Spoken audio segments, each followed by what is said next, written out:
bonus here. This is the Main Event, Mark's bonus podcast, brought to you by Belly Up Unhinged Radio Network Sports. I'm your first host, lifelong wrestling fan, former radio guy, cat dad, and the man who turns bonus into bone us. I am Troy. And with me, as always, is the Main Event collector and figure hunting warrior. He's the WCW watcher of classic wrestling, and the Lex Luger to my Sting. He's Greg. What's up, Greg? Bone us. Throw me a freaking bonus here. Good Lord. Yeah, well, you know what didn't bone us was this show, man. It was actually pretty good. Oh, yeah. I enjoyed it. Yeah. Spoilers. It was definitely a time capsule. You're never going to see a show like this in modern day wrestling. Because while it was good, nowadays people would be like, so where's the wrestling? I think collectively on this show, we got like 10 matches for 5 minutes of wrestling, I think. Something like that. But I think I might be a little overdoing it. I'm exaggerating a little bit, but yeah, I mean, I have the match times here, and it's like most of these matches didn't break 4 minutes. And it's like, wow, okay. Whereas Raw actually, I broke 4 minutes once, and she was proud. Good Lord, starting off hot. But Raw nowadays puts on some. I mean, they're a 3-hour show like what Nitro was during this era, and they're putting on some long matches. Not every single match on the card, obviously, that would get tedious. But as far as I know, they're putting on some pretty long matches here and there, at least once a week. So SmackDown too, right? SmackDown is usually all wrestling. Yeah. Thus being why it's the best show on TV today. But either way, enough talk about current stuff going on. We are going to take our first break. But before we do that here, we're going to pause right quick to let you know that the Main Event Marks is sponsored by Swift Lifestyles. Their clean energy drinks and focus enhancers, great tasting vitamins, and big brain nootropics that are made and shipped from the USA. Go to swiftlifestyles.com and use our special promo code Main Event Marks. That is all one word to get 15% off your order. It's Main Event Marks, all one word for 15% off your order. But now we're going to take our first break. When we come back on the other side of this break, we're going to dive into the news and notes, and we've got plenty of them right after this. Follow the Main Event Marks at Facebook.com/Main Event Marks Pod, on Twitter at Main Event _Marks, and on Instagram at Main Event _Marks and at Main Event Collector.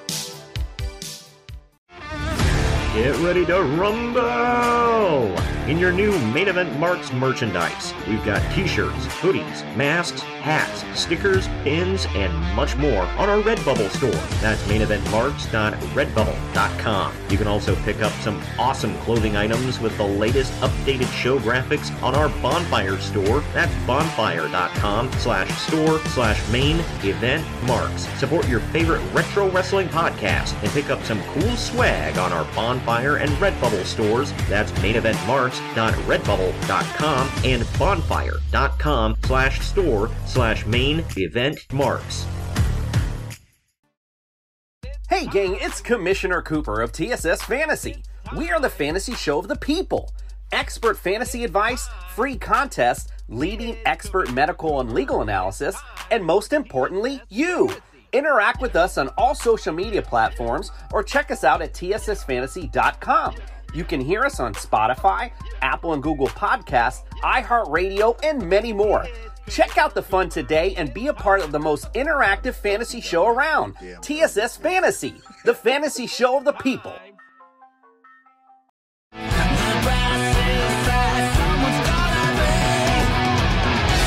Main Event Marks are available wherever you get podcasts and on YouTube. Find all of our links on our link tree at linktr.ee/Main Event Marks. And we're back. Just to let you know, the Main Event Marks is sponsored by Shocked Energy. Shocked Energy is a healthier alternative to traditional energy drinks that gives the energy that gamers need while in a long session without skimping on their health. Their products come in a powder form to mix into your water. You can either choose the green apple or watermelon boxes. If you want to try both, you can get the sample kit. Use our link in the podcast description or simply go to shockedenergy.com. At checkout, use our promo code MAIN-EVENT. That's all one word to save 10% off your order. That's promo code MAIN-EVENT to save 10% at checkout. News and notes time. This first one, before we get going, hold on. I gotta.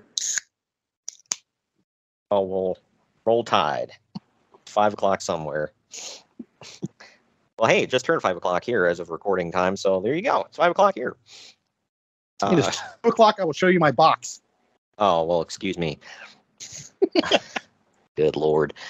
We were just talking about guys doing stupid hardcore stuff, and it's this stuff that's going to happen tonight is not going to be remembered fondly 5 years from now. However, 5 minutes from now. Right.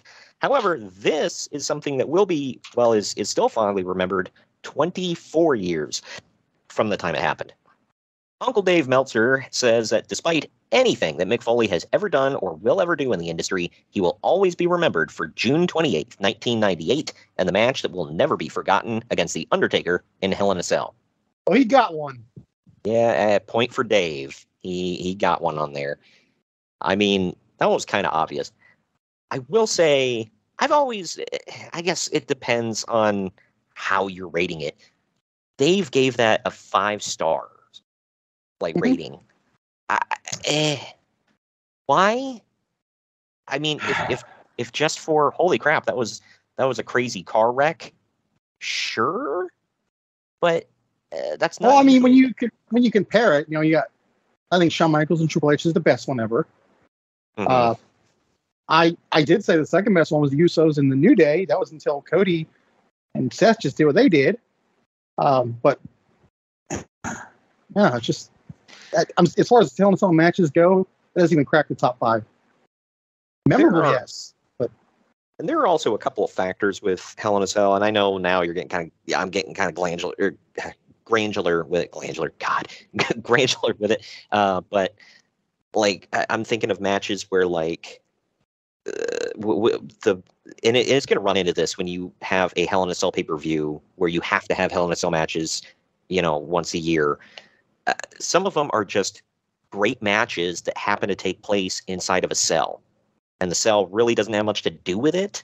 It's just kind of there to be around a great match. Right. And then there are some, and then there are some where the cell, the New Day and Usos match, the cell really did play a part in it, and they used weapons and everything else. So, and obviously this one, the cell really came into effect. So it's Shawn Michaels and Triple H. It's more wrestling, actually, but right. Yeah. But I think for this match right here, though, is if you go back and watch it, I don't even think the match ever really starts. I don't remember hearing a bell. Oh, God. Yeah, I don't know. I don't remember. I will say now in the archives, by the way, we did cover this. Is our very first show ever. Yeah. If anybody goes back, on our YouTube page, I remastered it and put new video with it and whatever in one solid video and re-uploaded it for our anniversary of our very first show ever, just this past June. So go check that out. Cheap plug. But either way, Dave very recaps. Cheap, but I like it. Right. Dave recaps the match and Mankind's injuries, 3 knocked out teeth and dislocated jaw from the first bump, with one of his teeth ending up in his nose. He was also banged up that was sick. I know. That was disgusting. Why is that the grossest thing of the whole match to me? I He's know. thrown off the cell, he gets thrown through the cell, he goes through thumbtacks, but the tooth in his nose is what sticks out to me. I don't know why. Yeah, well, and he said what happened was he swallowed, he kind of swallowed it, but it went up the pipe that goes up your nose, and it came out his nose. So that's a real story, folks. Yeah, that's disgusting, man. Still doesn't make me cringe quite as bad as the Cesaro teeth thing. That one. Yeah, that one was brutal. That I was like, oh my gosh! And he finished the effing match. You know what Cesaro is? He's an effing man. Him and John Cena both, man, with that freaking nose injury. Ugh. Good for you, dude. I guarantee you halfway couldn't even breathe.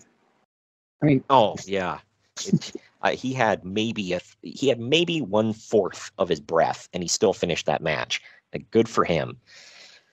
Seth made $1 billion off the damn shirt. Everyone won.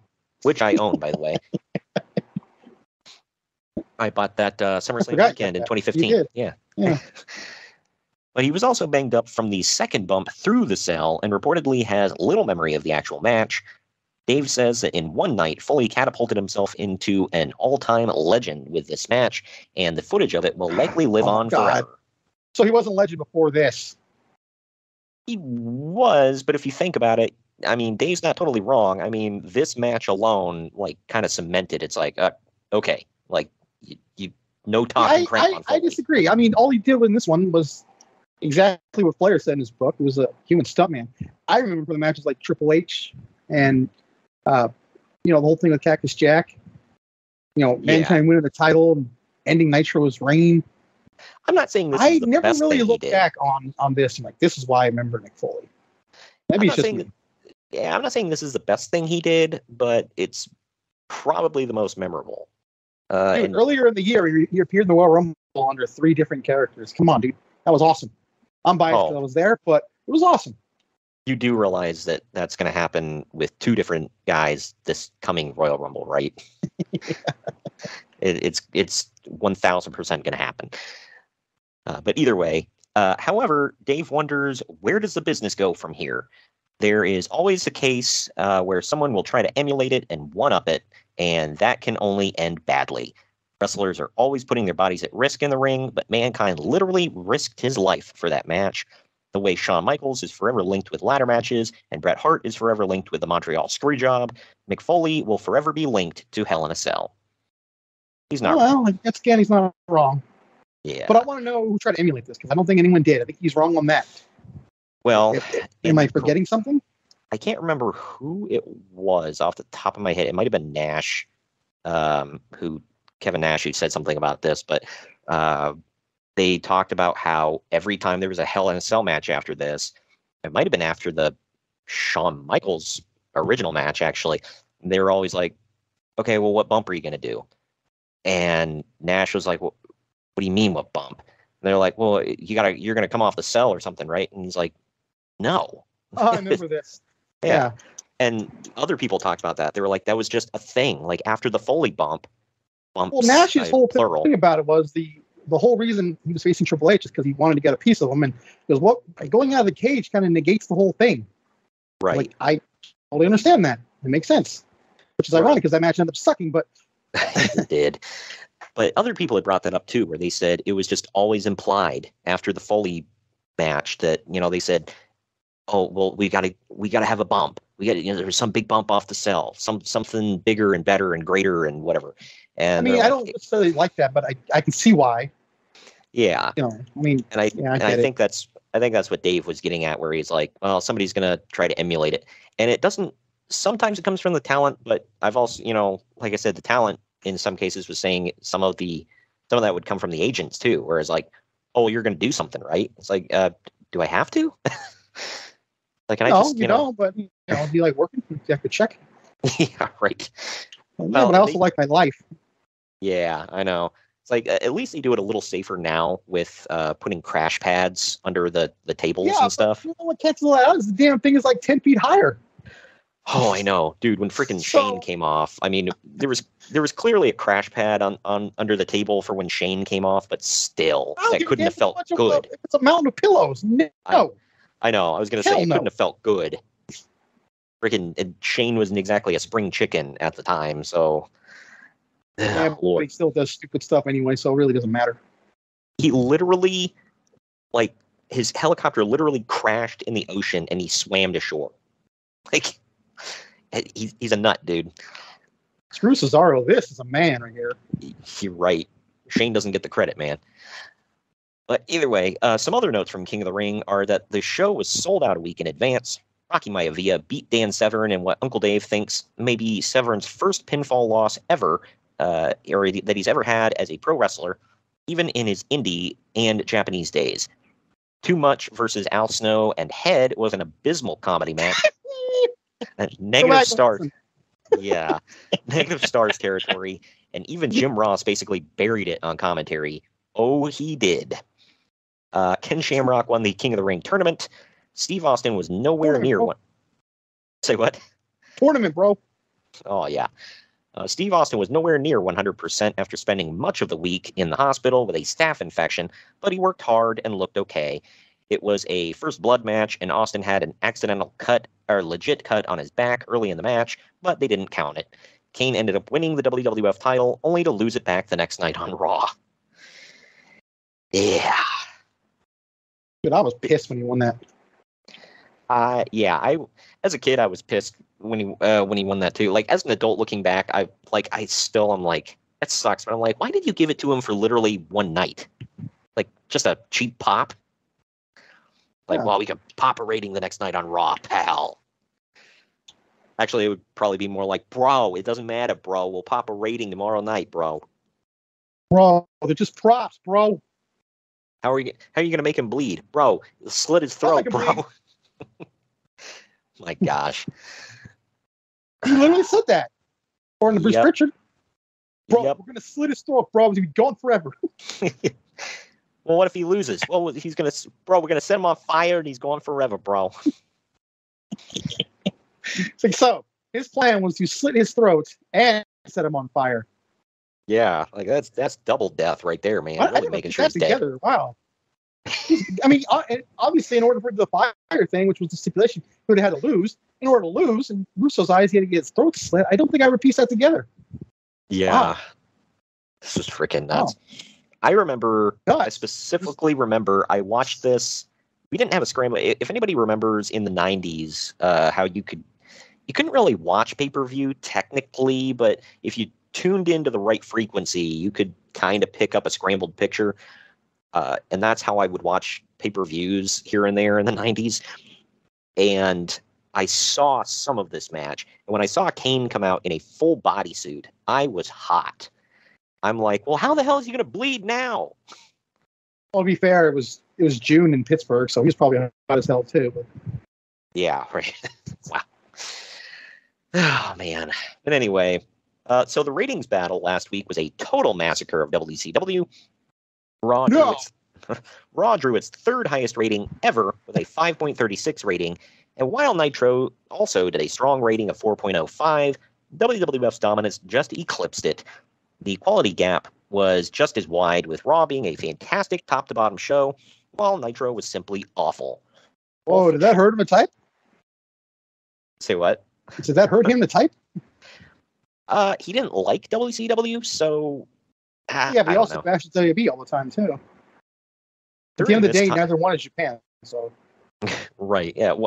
Well, it's fine by American standards.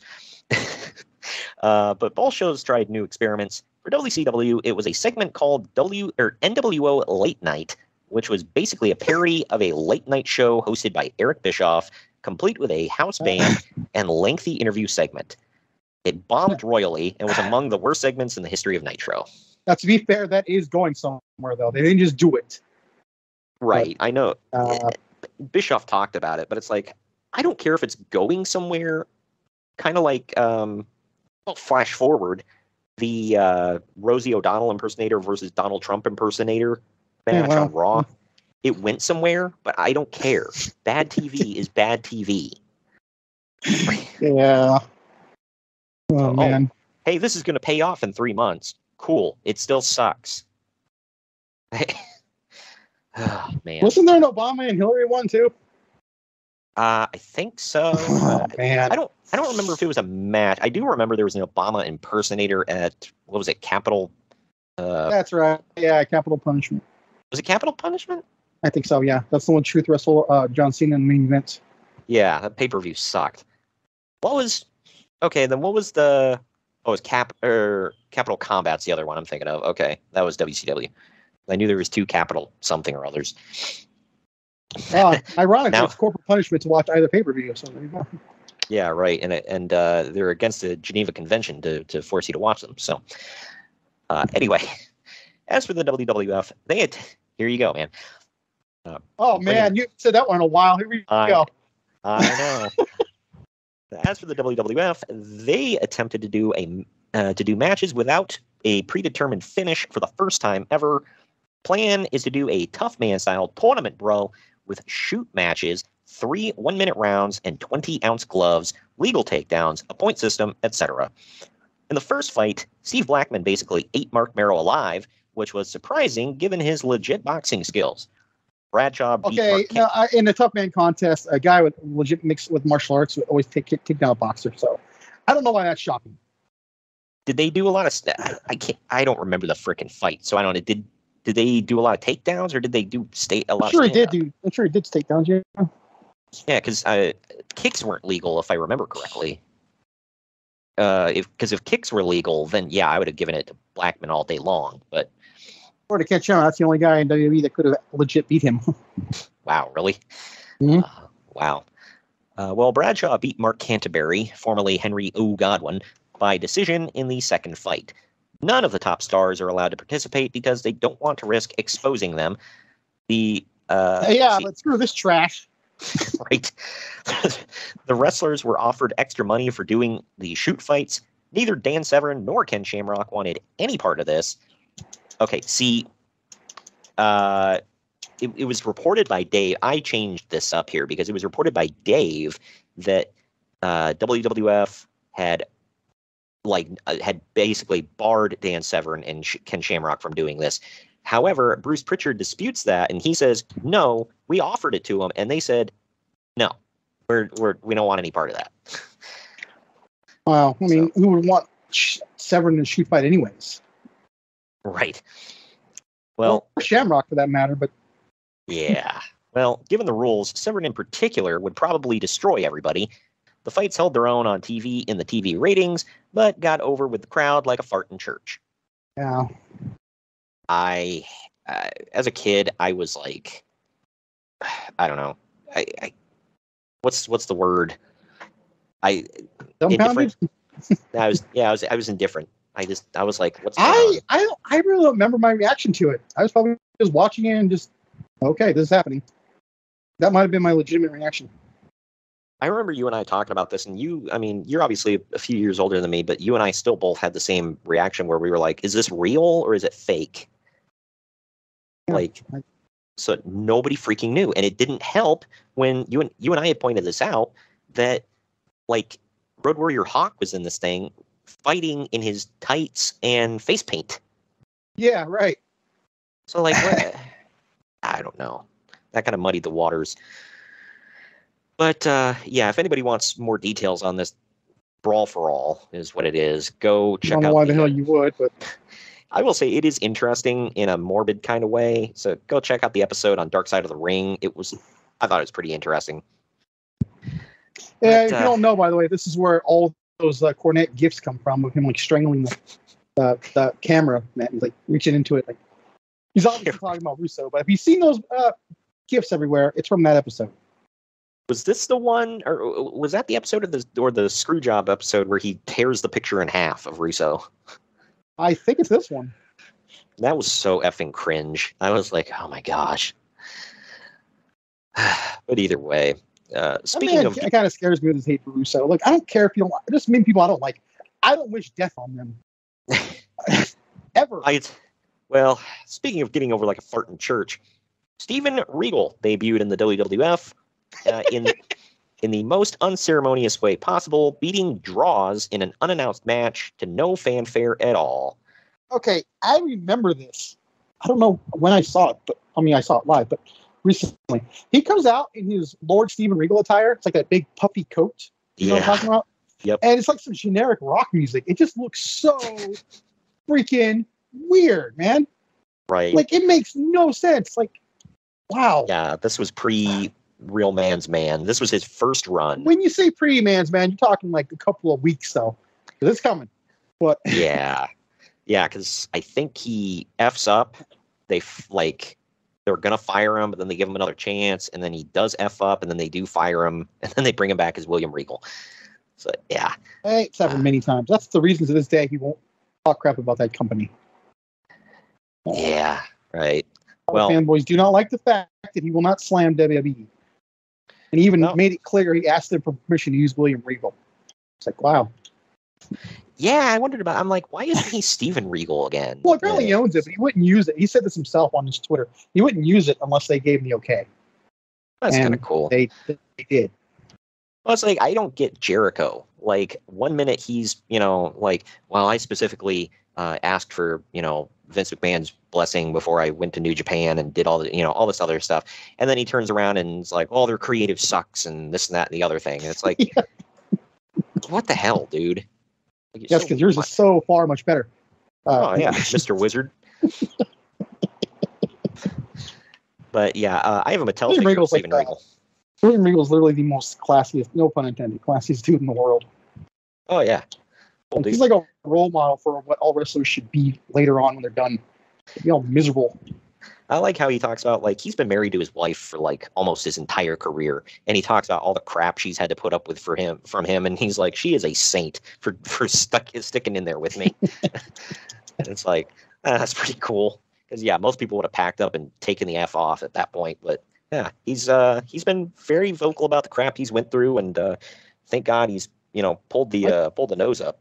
And I think it helps, too. Like, he talks about it because people won't repeat it. Right, yeah. And he's helped out a lot of people. I think he's nothing but we can talk about cast-offs from WWE and whatever, whether or not they help AEW, but I mean, I can't see him as nothing but a net positive being in AEW. Not saying that they're going to take his advice, but if they do, that would be a positive. Well, him on commentary is already better than most of the stuff they got. Right. I love him and Daniel Bryan together. Bryan Danielson. Right. Yeah, I like the Blackpool Combat Club. I think it's cool. I know you're not a big Jon Moxley fan, but I think he's pretty good. Wheeler Yuta is not. I don't think he's amazing, but I think he's pretty good. He's got potential. Obviously, Claudio's amazing, and Danielson is. And Danielson is just one of the greatest that ever lived. I mean. Yeah, of course. I wish we can clone him and all them go teach everyone how to wrestle and everything. Right. That's a whole different story. I know. But either way, to wrap this one up, Jim Ross tried like hell to get him over on commentary, but the whole match was basically a backdrop for a Sable angle. Yeah, he did not fit in with this era, dude. Just go back and watch. Maybe it's just me, but even the Raw set and him coming out the way he looks, it just something didn't mesh. I know it sounds weird because, the set is the set. It doesn't do with the person. He looks so freaking out of place, man. Well, it's like you and I were talking about. I think it was the same year. Might have been this very week. That Mabel returns. I think it is. It was close to this. It's a King of the Ring thing with Shamrock, so it's close to this. Yeah, because Mabel returns, and I was like, man, that looks effing weird. Like Mabel coming out on Raw is War. Not to get too far into the weeds on this, but remember Pritchard said that around this time they were talking to Hogan about possibly coming back. Yes. How weird would Real American have sounded and watching him come out on Raw like this? I always thought about that. Yeah, right. And I was just not to get too far in the weeds, but I did it on the video game, and it looks effing weird. And he would have been in programs with Austin. What the frickin' hell, man? Can you imagine that? Yep. Maybe even DX. Maybe the God. Nation. Yeah. The joke. Yep. Good Lord. I didn't even think about that, but yeah. Okay, anyways, move on. Well, speaking of Raw is War and things not fitting in, there was an angle on Raw where Val Venus attempted to seduce Yamaguchi-san's wife. Uncle Dave said Yamaguchi-san's real wife is actually a pro wrestler that nobody should ever mess with. It led to Kaientai attacking Venus. This is the beginning of the Choppy UPP angle. Yeah. If people don't know what I'm referring to, I don't know if you should Google that or not. It happened. Just watch a few Raw's Wars from around this time, and you'll know. I remember as a kid. If you look at the show, you know what the hell it is. I was going on 8 at this time, and I was mortified. I'm like, what the hell? I was a little weirded out because you saw a bare ass on TV, which they do blur now when you watch back on Peacock. But like live, it was there, man. We're All that talking man full ass. moon. Oh, hell yeah, man. Full moon rising. That's Canadian man ass too, so that's a little extra oomph. Oh, good Lord. That's above the border man ass. Speaking of above the border, Phil LaFawn was released from his contract. Doug Furness is still technically employed, but they're working on terms of his release also, so that team is gone and may wind up in ECW. Yeah, I think they do for a little bit, but I don't know how long they stick around, to be honest with you. I don't care how good they were. This is one of the instances where I can look back and be like, they were not lying when they said they did not get over because nobody gave a damn about them, dude. I'm sorry to say that. Who's that they you're talking about? Because Doug Furness was fine. I thought Phil LaFawn sucked. The audience, go back and watch anytime they wrestle. Nobody gives a damn about them. Oh, well, yeah, no, you were saying I don't care how good they were. It's like, how good? Well, I don't know. I'm going to box them up. I don't know enough or seen enough about them to have an opinion on that, but clearly no one gave a damn. Oh, yeah. Well, that's a fact. Nobody cared. But, yeah, any match of theirs I ever saw, it's like, Doug Furness was good. He talked to, you hear anybody talk, was Furness the tan one with the curly hair? Yeah, he was the bigger of the two. That was the one I thought was the better of the two. Okay. Yeah, Phil LaFawn he sucked, man. I can't say sucked. He wasn't like the worst I've ever seen, but that's faint praise. Sorry, but now I'm looking back, it reminds me of people may get pissed at me. It reminds me of Chuck Taylor, dude. It's like I don't even want to see you, dude. Just get off my screen. Ironically, the other guy was pretty good, like Trump Breda here. You don't want to see it though. And look, I'm with you. I'm definitely with you on that one. I just, to play devil's advocate, I will say at least Chuck Taylor managed to get over with some fans. That's true. I mean, literally nobody cared about Phil LaFawn. Except for Jim Ross. Oh God. Well, yeah. Well, I think he got over with Jim Ross by osmosis because he liked Doug Furness because he's an Oklahoma guy. So that's my guess. Boomer sooner. Paul Ellering returned as the, quote, new manager of the LOD. The real reason he was brought back was to replace Sonny. Due to recent no-shows and erratic behavior, Sonny was given the ultimatum to go to some sort of rehab and counseling, or else she would be fired. Now known as the Jeff Hardy ultimatum. Sonny, was that too far? Sad, dude. No, I mean, it's real. Kind of is, but I don't like poking fun at people's drug problems, but it's true, though. I'm not even poking fun. You're getting old. No, I know. I'm not saying you are. Just saying, I don't like doing it. It's like, but it's a fact. It's like. Yep. By the way, this was back in 1998, the summer of '98. Last I checked, she's in jail again. So. Killing somebody, right? I think. Maybe. That's. Now, to be fair, I think it's a manslaughter charge. I'm not saying she went out there with a gun or something, but. Her own mother has a restraining order on her. What's that tell you? But either way, fall from grace, man. Yeah, I know. But Sonny supposedly chose counseling and won't be back until she completes whatever it is that they're making her go to. She's also been upset about Sable bypassing her as the top female star in the company. This was actually it for Sonny in the WWF. It turns out that she actually pulled an Amy Winehouse and said no to rehab after all, and they fired her. Oh my God. What? Nothing.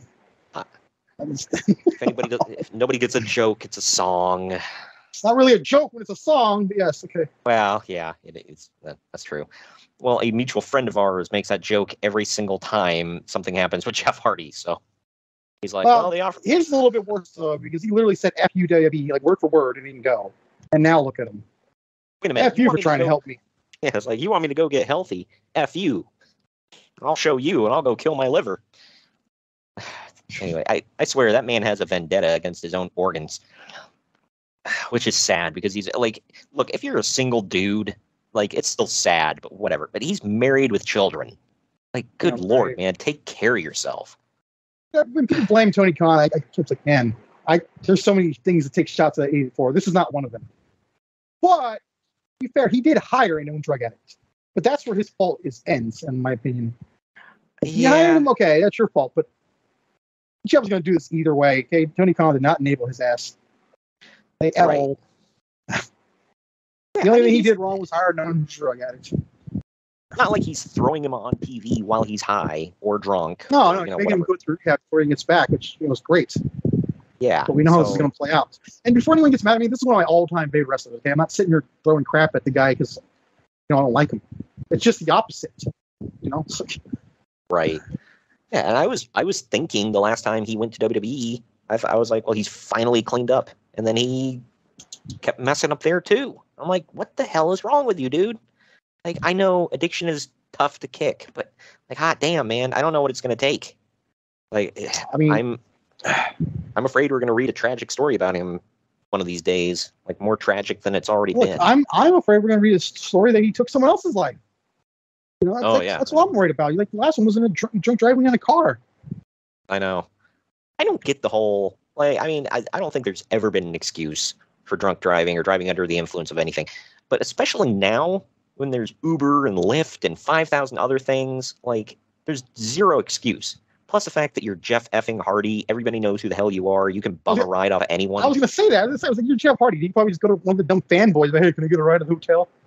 Yeah, sure. Right? Let me get a selfie with you. Boom, done. Yeah, right. I'm not trying to be funny, but it's true. Yeah, I know.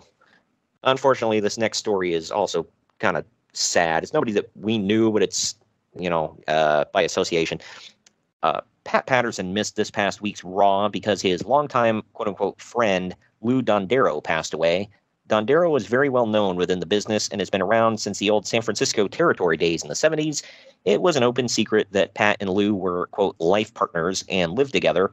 Gay marriage wasn't legal at the time, but for all intents and purposes, this was basically Patterson's husband passing away. Okay, two things. Isn't open secret oxymoronic? I know you hate that phrase. And then second thing, I believe Bruce Pritchard said this happened in the middle of the King of the Ring pay-per-view. Yeah, he said sucks. Because he said he felt bad because he was like screaming his head off. He's like at Gorilla. He's like, "Where the hell is Pat? Where's Pat? He's supposed to be here." And then somebody was like, "Hey, Louis." I think it was Briscoe came up to him and was like, "Louis just died," and he's like, "Oh God," and he's like, "Well, now I feel like an ass." It's like, well, like you don't you didn't know. Yeah, it's not like you knew his husband passed away and then you're screaming your head off at him. Like, then you'd be an ass. But yeah, it's pretty wild, man. Backstage. You mean tell me somebody couldn't? Well, maybe no one else knew, to be fair. Like somebody couldn't come to Bruce and be like, "Hey, this just happened." But then again, no one knew it happened. To be fair, I don't know. I'm not gonna I wasn't there. Well, I'm not Brian Williams. I wasn't there. Good Lord. Well, I think basically what it was is they said, "Hey, Pat, you got to," because anybody who doesn't know, cell phones weren't really a thing back then. So, somebody had to call the arena. And so they said, "Hey, Pat, you got to call. It's an emergency." And he went to go get the phone. And then probably, I'm assuming after that, he kind of just was by himself. And, that sucks, man. I know. That's especially like, you're supposed to be on and hyped and everything and ready to go. It's like, I can imagine everybody at that time is pretty understanding, but it's still like the worst of times to get that kind of news, for everybody involved. I mean, I know you're not saying, but there's never a good time to get that. I remember the call I got when my dad passed. Okay, it was 6 a.m. I was sleeping. Like, man, you just go numb. Like nothing else matters. Like, screw the entire world. Yep. That's it. Oh yeah, I know. That's it's honestly never a good time. So, but trying to get into more lighter stuff here. Back to WCW, where backstage tensions reportedly involve heat between Kevin Nash and Hulk Hogan. Nash was pulled from Thunder last week and then called on Monday. Not Thunder. No, what are they going to do? Jeez, that's like being on a football team in the Super Bowl and getting benched. I know, right? Well, what are they going to do, Greg? Now Thunder's going to suck. Either way, then he called on Monday saying that he was injured and he refused to show up to Nitro. Scott Hall was backstage at Nitro, but also walked out without appearing on TV for reasons unknown. Yeah, because that's not a frequent occurrence. Although it's rumored that he was asked to do a job to someone. God. That's a good reason to walk out. I don't know the whole story of this. Is this why the NWO broke into two? Because of the heat between them? Because it's not a coincidence now. I look at it. They're on the opposite sides. Yeah. Nash talked. Yeah, Nash said they splintered into two literally because of like real heat between them, because he said they had two totally different visions for the NWO. Because he said they would get into fights all the time about it, because Hogan was like, we're supposed to be heels, damn it, and you're out there being cool and getting cheered and whatever. And Nash is like, yeah, we're the cool heels and whatever. And he's like, no, I want heat, man. He's like, that's it, you're not getting heat. So he's like, they just had two totally different visions of it. He's like, you're basically baby faces out there. And he's like, I want to be a heel. A heel. If you really think about it, you can see both sides of that. Like, I really can.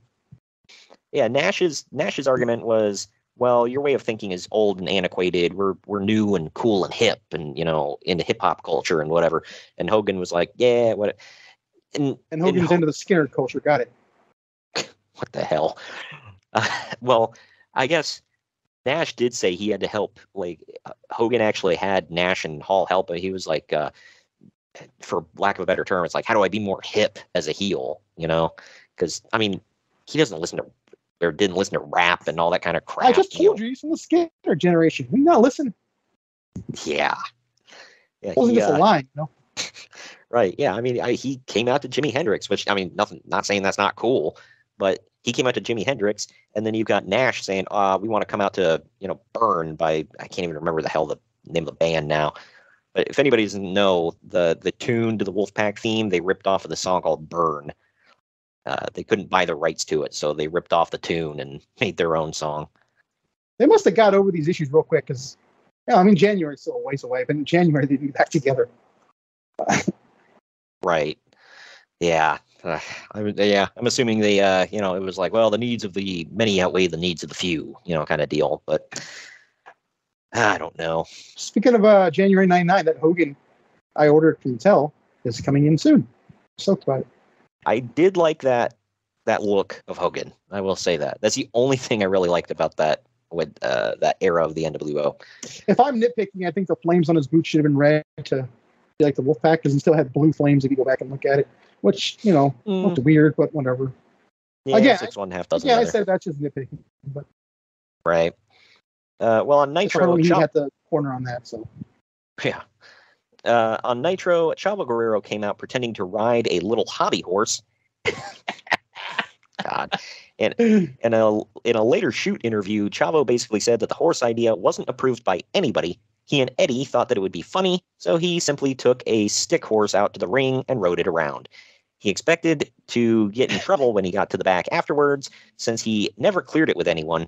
But it turns out that nobody cared, because nobody, least of all Bischoff, had even been paying attention. What a disorganized mess of a company. I can't figure out whether they went. Dude, I've always had this theory that he never watched anything, even though he says he did. He said he had a TV on his desk, but he wasn't paying attention most of the time. You go back, you can watch any WWE documentary, any pay-per-view, whatever. Any one of them. You always see Vince at Gorilla watching it, okay? Oh, yeah, and I just figured, like, at that Gorilla, whatever they called it in WCW, if Bischoff was there, he wasn't paying attention to the match. He was paying attention to what the hell was going on with the NWO. What it felt like. Yeah. Bischoff said he was paying attention to his own. I think he's admitted it a few times. He's paying attention to his own stuff. He's talking to bookers and agents and whatever, and he's kind of running around doing whatever. He's not watching the show. So crap would happen all the time that he had no idea what the hell happened. I've actually heard him on his own podcast multiple times saying, if I knew this guy was this good, I would have pushed more. Well, you were right there. Yeah, it's like, dude, you were the head guy. Why were you not watching? I wonder why you failed. Hogan and Nash made the money, I guess. Yeah. It's like, that they're older, right? Like, you got to build for the future. And not, let's push Billy Kidman because the internet says he's cool. Good Lord. Either way, Vampiro debuted on Nitro against Brad Armstrong to no reaction at all. This is usually where I yell, play my music, but I'm getting over that. This was really. Full disclosure, I don't think people understand it. So. Yeah. To anybody who doesn't get the reference, by the way, to the whole play my effing music, I'm not even going to tell you which Triple Mania it was, but he booked it was 3 years ago, I'm pretty sure. Yeah, something like that. But he booked a Triple Mania, and you can tell that he booked it because it's an effing mess. And he's standing at commentary, and he wanted them to play his music so that he could walk from the commentary table into the ring to cut a promo, and they weren't queuing up his music, so he just stood there awkwardly, and then he starts yelling into his headset, "Play my effing music." Yes, but the way he did it was the way I do it usually. He was like swallowing his mic, "Play my damn music." Yeah. And then Matt Stryker's trying to cover it up by, he's like, "Oh, he's such a professional. He won't, he needs that. He needs his music to," it's like, that's the opposite of being a professional. It's like, just roll with the punches, bro. And then, by the way, you could tell the giant contrast because the very next year was booked by Conan and everything went fine. The music debacle wasn't the only thing. They literally made a 13-minute video of all the gaffes on that show. Or no, I'm sorry, a 30-minute video of all the gaffes on that show. And it is well worth the watch, believe it or not. Watching that was better than watching the pay-per-view itself. So, but either way, he didn't. This wasn't a true debut. However, he didn't wrestle in WCW again until almost a year later, at which point he started full time. Oh well, good. I didn't know that he didn't really pop up until '99. Here's the thing: I didn't realize he popped up here at all. I thought he only debuted in '99. So, well, he had one match against Brad Armstrong on a random Nitro, so no one would blame you for not knowing. Dude, that's BA. Oh yeah, right. Buzzkill, man. Thunder drew a 2.65 rating, which is the lowest in the history of the show. For those that don't know, is this the one where Nash got pulled from it? Because that would explain it all. Yeah, right. Exactly. That's why it tanked. It just came full circle, folks. I'm proud of it. Exactly. Yeah, right. Continuity, folks. But seriously, to anybody out there who hears 2.65 and you're like, well, when SmackDown pulls a 2.65, that's an amazing rating. Yeah, that's 2022. In 1998, that was garbage. Like, shows got canceled for getting this kind of rating. But anyway, yeah, I'm sure Bischoff wished it would have. Uncle Dave says that they really should just kill off Thunder at this point because it's obvious that everyone from the bookers to the workers are overworked and it's killing them. He says that they're killing a promotion that was on fire 3 months ago, but won't be much longer if things don't change. Well, wouldn't you know, who won the pony? Man. Was 1998 Dave like different than all the other Daves? Yeah, right. Well, the thing is, everybody, even Eric Bischoff himself, knew that Thunder was stupid from its inception. Bischoff said he never wanted it. He knew what it was going to be. He tried to make it something, but it just never came to fruition. But it was thrust upon him, and he didn't have a choice. He said Turner forced him to do a second show, and he had no choice in the matter. So he couldn't have canceled it if he wanted to. That had to come from the top down. Ironically, WWE launched SmackDown a couple years later, and it was gangbusters. Oh, I know. I remember loving SmackDown as a kid. I was like, holy crap, this is awesome. But then again, the top stars didn't usually work Thunder. The top stars did work SmackDown. So, but to be fair, that's Russo came in and started making him do it. Because I remember vividly, he literally said, "We're going to make Thunder fun again," and that was a tongue-in-cheek way of saying people who matter are going to be on the show. Yeah, right. I like how he says "again" as if it ever was fun. Like, you could have just said, no, it started out pretty good, actually. The first few episodes. Like, because it was clearly a predecessor to the Great American Bash. The Clash of the Champions. So, oh, okay. Because in those days, it was airing on Thursdays. Obviously, that's when Thunder was airing. Usually, it flip-flopped between Wednesday, Thursday. Okay. Well, this one's kind of weird. Police are investigating to try to find out who did the prank call before the last pay-per-view that resulted in Bret Hart thinking that his father had died. That's effed up. I know. Like, hey, let's call Bret Hart and say that his dad died. Like, what the hell's wrong with you? That's sick. Like, you know who probably did it? Is the Rhino. He's trying to get back at me. Yeah, I couldn't get him a job this time. Trying to kill me, Bret. I mean, this time, the Rhino is actually going to be in the show we're talking about. So you're wrong. Right. That is very true. Right. Good Lord. This year's WCW Road Wild pay-per-view will feature a 30-minute concert by country music star Travis Tritt. Quote, thank God. Quote, as if the Road Wild pay-per-view wasn't an annual disaster to begin with, end quote, according to Uncle Dave. He's on fire this week. Right? Man. By the way, I know, screw me. I did not watch Road Wild 98. Did this happen? If it did, it didn't happen on the pay-per-view. This is probably Lord. like a before pay-per-view thing, so. You know what? Travis Tritt hadn't even come out with Honky Donk Badonky Donk yet in 98, so I don't care. Real song. Dave says that WCW has tried this in the past. Back in 1989 with a concert by the Oak Ridge Boys. That was out of place and sucked. That is correct. It was out of place, and it did suck. I believe you and I covered that show. We did Elvira. That's the only song of theirs I know. I think we covered one of their show, or that show that was on, I think. They probably don't have the performance on there because, they're not allowed to. On Peacock anyways. If I remember correctly, it was on there. I don't know, but then... Yeah, I fast-forwarded. I want to say it was... damn. I mean, not that it's... Damn, okay. Well, basically. Wrestle War Night 89. Okay, yeah, we did cover that. Now in the archives. So, that was where... Flair took on Steamboat. It was part of their trilogy, and we covered it a couple years ago. So, go check that out. I fast-forwarded past their stuff because I don't care to hear the Oak Ridge Boys. I don't know who the hell they are, so. Well, you can tell by the name the Oak Ridge Boys that they're super white. So. No. I know. Well, there's a surprise in the century. Could knock you over with a feather. There are rumors that Karl Malone is being paid $1 million to work the WCW pay-per-view, but Uncle Dave says that's not true. He doesn't know the exact amount, but he does know that Malone is making less than Dennis Rodman, who's getting $750,000. Yeah, that makes sense. Rodman was a bigger star. Malone was a better basketball player, though. But wasn't he the mailman? Mm-hmm. Yeah, that's one of the greatest that ever won a ring. So. Yeah, that's back when I kind of paid attention to basketball. I know my dad always watched basketball in the 90s, and he kept up with all of them. So. A lot of executives in the pay-per-view industry are expecting Bash at the Beach to do an equal buy rate as WrestleMania. Due to the... Say what? Does it?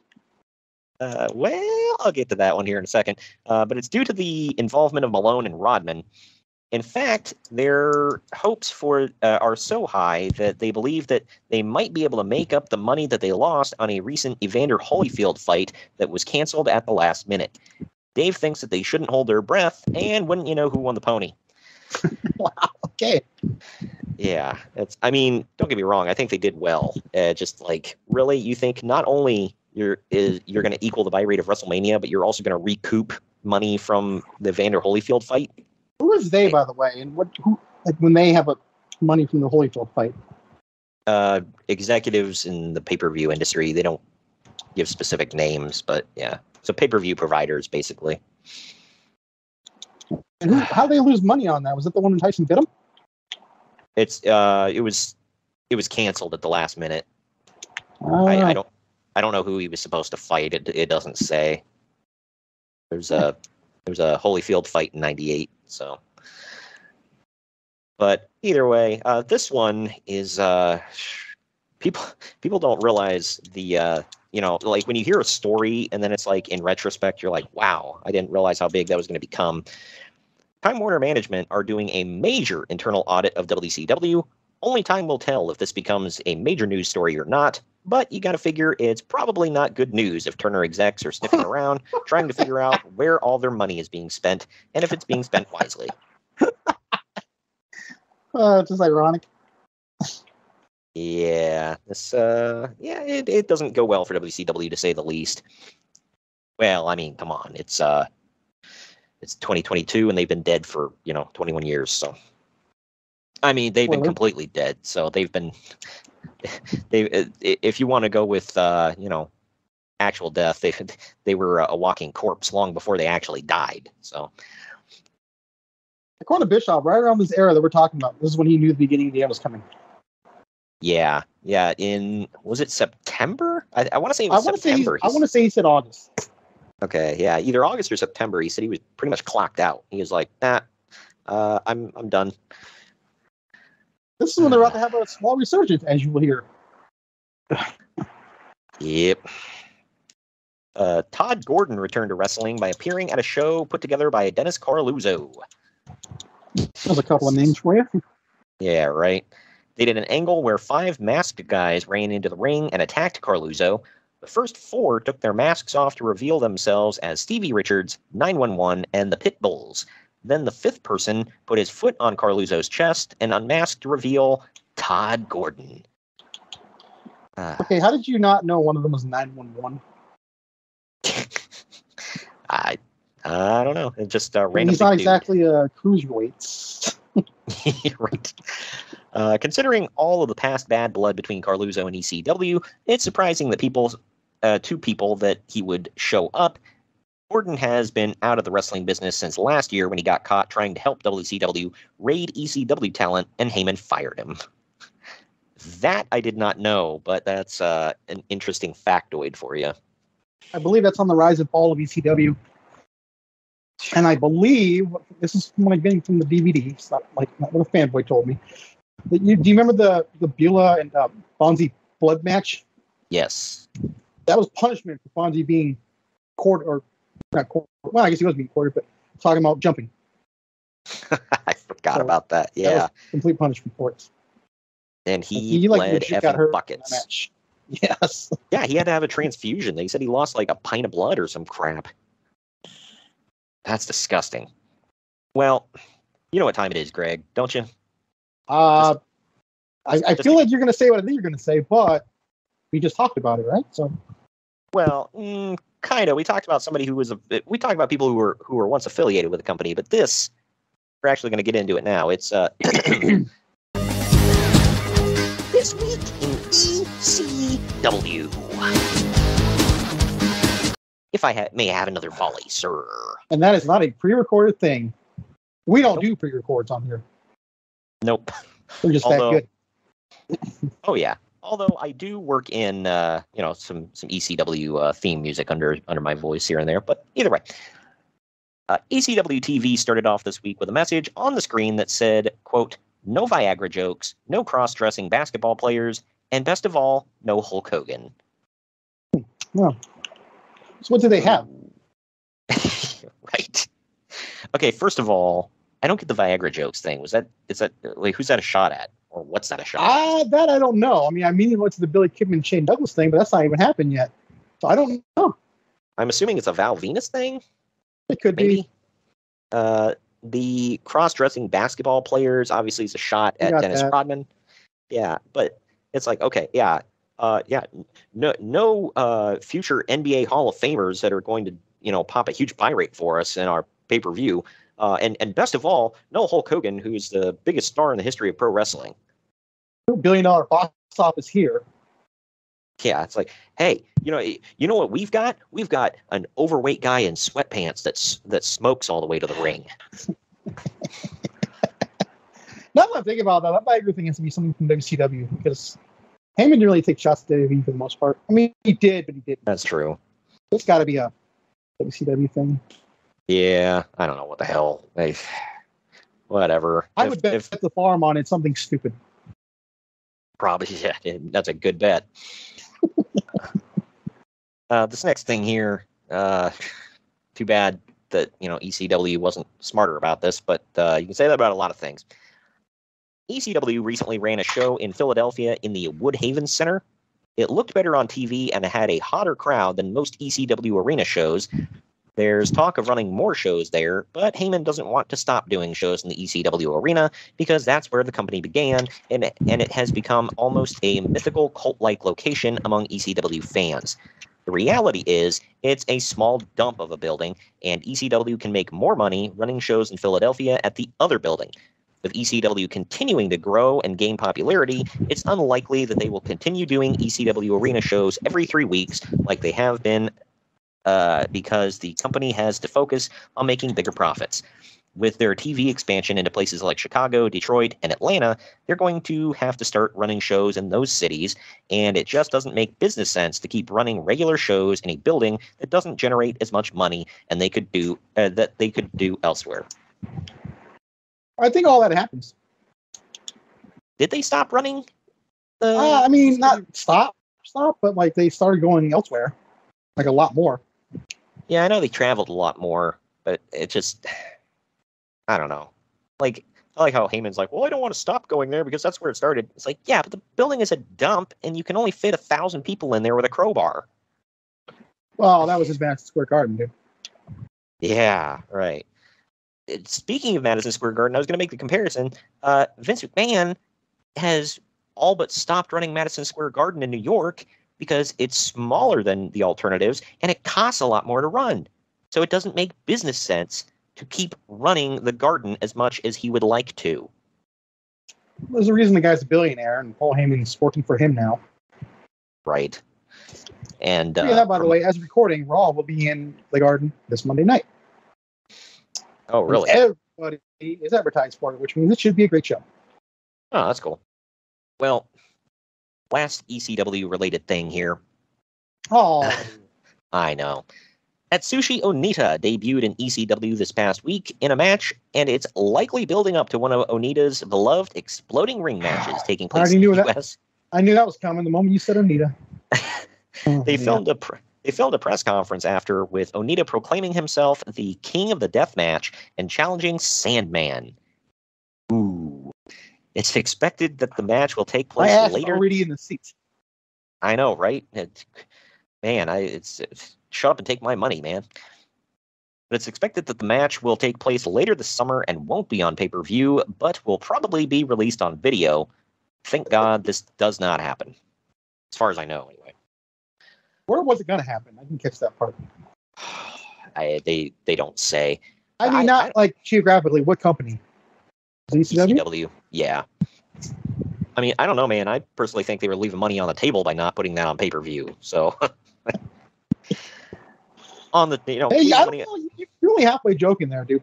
There are some weirdos that would have bought that crap. You know that. Oh yeah. Hey, leaving money on the table, in the fireplace, whatever. Same. Either way, these next few stories are from Japan and have me laughing. This first one did anyway.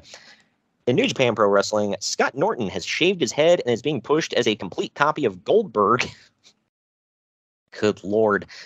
They have him coming out in every match and dominating his opponent in quick fashion, winning with power moves. They're trying to recreate the magic that worked in WCW. Yeah. It's a bold strategy, Cotton. Let's see if it pays off for him. Who was it? Scott Norton. No, I don't. Think about it. He's a god in Japan, so.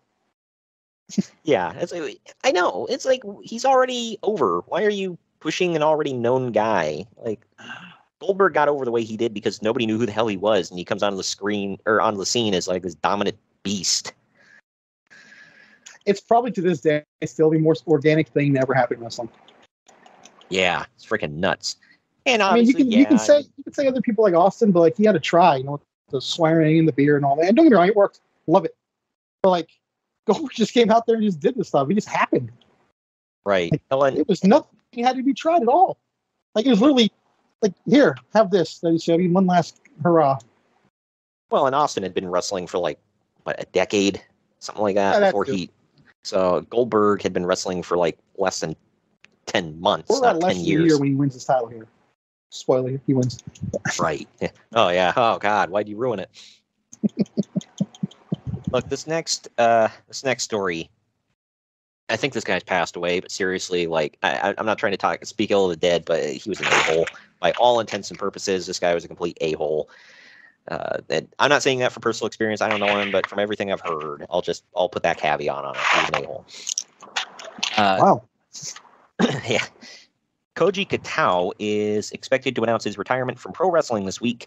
Katao is arguably the most undeserving sumo grand champion ever and was kicked out of the sport for throwing the mother of his coach through a window. What the hell? Yeah. Wow. That right, and that's only the beginning of the story, Greg. How was that? Sorry, is that real? Is that like Balls Mahoney getting thrown out of wrestling for beating up a ref? This is real. Okay. I'm really asking. I've never heard of this in my life, so. Yeah, well, you may have heard of some of this other stuff I'm about to talk about, but he then ended up in pro wrestling and was briefly a huge draw when he debuted, but never amounted to much. He debuted, he developed a reputation for being impossible to work with, refusing to do jobs, and shooting on opponents. In one match, Katao refused to job to Nobuhiko Takada, so they agreed to a draw, and then, in the middle of the match, Takada knocked him the F out with one kick to teach him a lesson. Wow. I'm sorry, that's awesome. Katao was also famous for an incident with John Tenta, which turned into a shoot bro and led to Katao getting fired from SWS. Now that I heard of. For people that don't know, basically Katao was like, again, like this talk about here, he was mad that he had to do a job to Tenta, and Tenta was also like a former sumo wrestler and like could hold his own, and Katao started shooting on him, so Tenta started shooting back, and then Katao started trying to like gouge his freaking eye out, and so Tenta like got ultra pissed at him, and when Katao figured out, well, I can't do anything to this guy, like I'm not good enough to actually hurt him, then he gets out of the ring, starts throwing a fit, and then he grabs a mic and starts saying that wrestling's fake, this guy was scripted to beat me, and wrestling sucks, and you all suck, and this company sucks, and blah blah blah. Hey, it's lucky Andre the Giant wasn't around. Yeah, my gosh, yeah, he would have been murdered, dude. He wouldn't have made it out of the building. I'm surprised. Well, he's lucky that was in whatever SWS was. I don't know what that was, but if that was in like Antonio Inoki's company, I think Inoki would have folded him in half. Speaking of people that could fold others in half, here real quick, going to the shoot fight world to close this out. Don Fry has challenged Ken Shamrock to a fight in the UFC. It almost certainly won't happen. People don't know Don Fry is like the most amazing mustache ever. Right up there with Magnum PI. Oh yeah, him and Dan Severn, man. Like I want to see the battle of the stashes. Like hot damn. This fight doesn't happen, does it? That's my knowledge. Oh. Okay. Well, to close it out, this is kind of half wrestling, half MMA.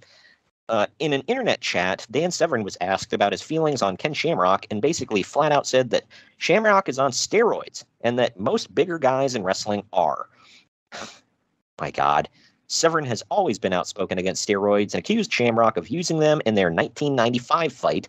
Speaking of Shamrock, he still has an outstanding contract with the UFC for a fight with Takada that never took place, so he is still contracted to fight again for the UFC at some point, assuming the WWF allows it. I believe that fight would be the Tito Ortiz fight. Yes. So, to wrap that up, no, WWF does not allow it. He does this after he leaves WWF. He loses to Tito 3 straight times. So maybe he should have stayed wrestling. Not only did he lose, by the way, he got finished 3 times. Destroyed. Note that. Yeah, it was embarrassing. Yeah, no business there. And just like I can say the same thing with Tito nowadays. Just be done. Yep. Hang it up, bro. I will say this. I'm with some of the people online, but I know the reasoning now because I listen to podcasts, obviously, about this stuff. But people online are saying it's like, well, Shamrock should have got pushed more, deserved the title or whatever. And I had 2 arguments against that. First of all, I said, I was like, well, I don't know, especially he was super over, don't get me wrong. But I mean, can you really see him as the guy, as the champ, the guy, when you got like Austin and Rock and Taker and, all them? Like, I don't know. The other thing was Jim Ross said he wanted to push him more. And I think Bruce Pritchard said that too, that they wanted to push him to the top, but his heart wasn't in it. He said he would show up late. He made it clear that he wanted to go back to UFC. So they were like, why are we going to strap a rocket to this guy when we can't count on him for the next 5-10 years? Yeah, that's a good point. So there you go. Yeah. So especially when he's like showing up late, they said they had to dock his pay multiple times because he kept showing up late. They're like, he's not reliable. They're like, why are we gonna push this guy when he's not reliable? People can say what they want about Brock Lesnar, but at least he's freaking there when he's supposed to be there. The freaking place blows. Yeah, right. I've never once heard a story about, Brock showed up late and wasn't in condition to work or whatever. It's just the opposite. Seth Rollins says he shows up early and is hanging out with everybody. Like, you're kind of ruining his image, dude. Yeah, right. But this, obviously, you guys can tell it's a bonus show. We're going a little long today, but it is what it is. There's, like I had told you off air, there was a lot of news to cover, but we're finally going to get into the show itself on the other end of this break. We'll do that right after this. Follow the Main Event Marks at facebook.com/Main Event Marks Pod, on Twitter at Main Event _Marks, and on Instagram at Main Event _Marks and at Main Event Collector. This message is brought to you by Belly Up Sports. No, just kidding. This is not an NWO promo. This is just me, Kyle Sullivan, aka Shaggy Von Doom, the host of Here in Puckburg on the Belly Up Sports Podcast Network. I have a hockey podcast where we talk about hockey fandom and the love of the game and where that leads you in this game we call life. Why am I on Main Event Marks telling you about this? Well, what if I told you I had one half of the world's greatest tag team, otherwise known as the Main Event Marks, the one and only Greg, Superfly Greg. He was on, and he was talking about his love of the game. So you might want to come over and check that episode out. And if you like what you hear, you can check out the rest of our incredible episodes with our incredible hockey community, from PHF athletes, ESPN personalities, fathers of NHL players, and a whole lot more. Come by, follow the show, give a like, give a subscribe, and it'd be great to have you here in Puckburg. But enough about me. Let's get back to what you're really here for, the Main Event Marks, because they are the cream of the crop. Oh, yeah. Hello, everyone. My name is Ryan McCarthy, and I'm the host of the No Credentials Required podcast. Start your work week with the Monday Drop-In, where I talk about the sports beat in the Capital District, also known as the Mighty 518, as well as Metro New York sports from an upstate point of view. I also give a life lesson from a weekly sports story, so you might learn something from that. I also have a midweek podcast where I interview different sports personalities and talk about a wide array of topics. Take a listen and subscribe on your preferred podcast app, including Apple Podcasts, Spotify, Spreaker, Google Podcasts, Amazon Music, and iHeartRadio. Also check out our social media channels on Twitter and Instagram, BellyUpNCR, and Facebook.com/BellyUpSportsNCR. We're a part of the Belly Up Sports Podcast Network in association with Godzilla Media. No credentials required, where you don't need a press pass to talk sports.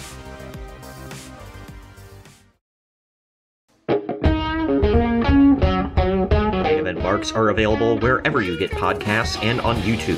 Find all of our links on our link tree at linktr.ee/Main Event Marks.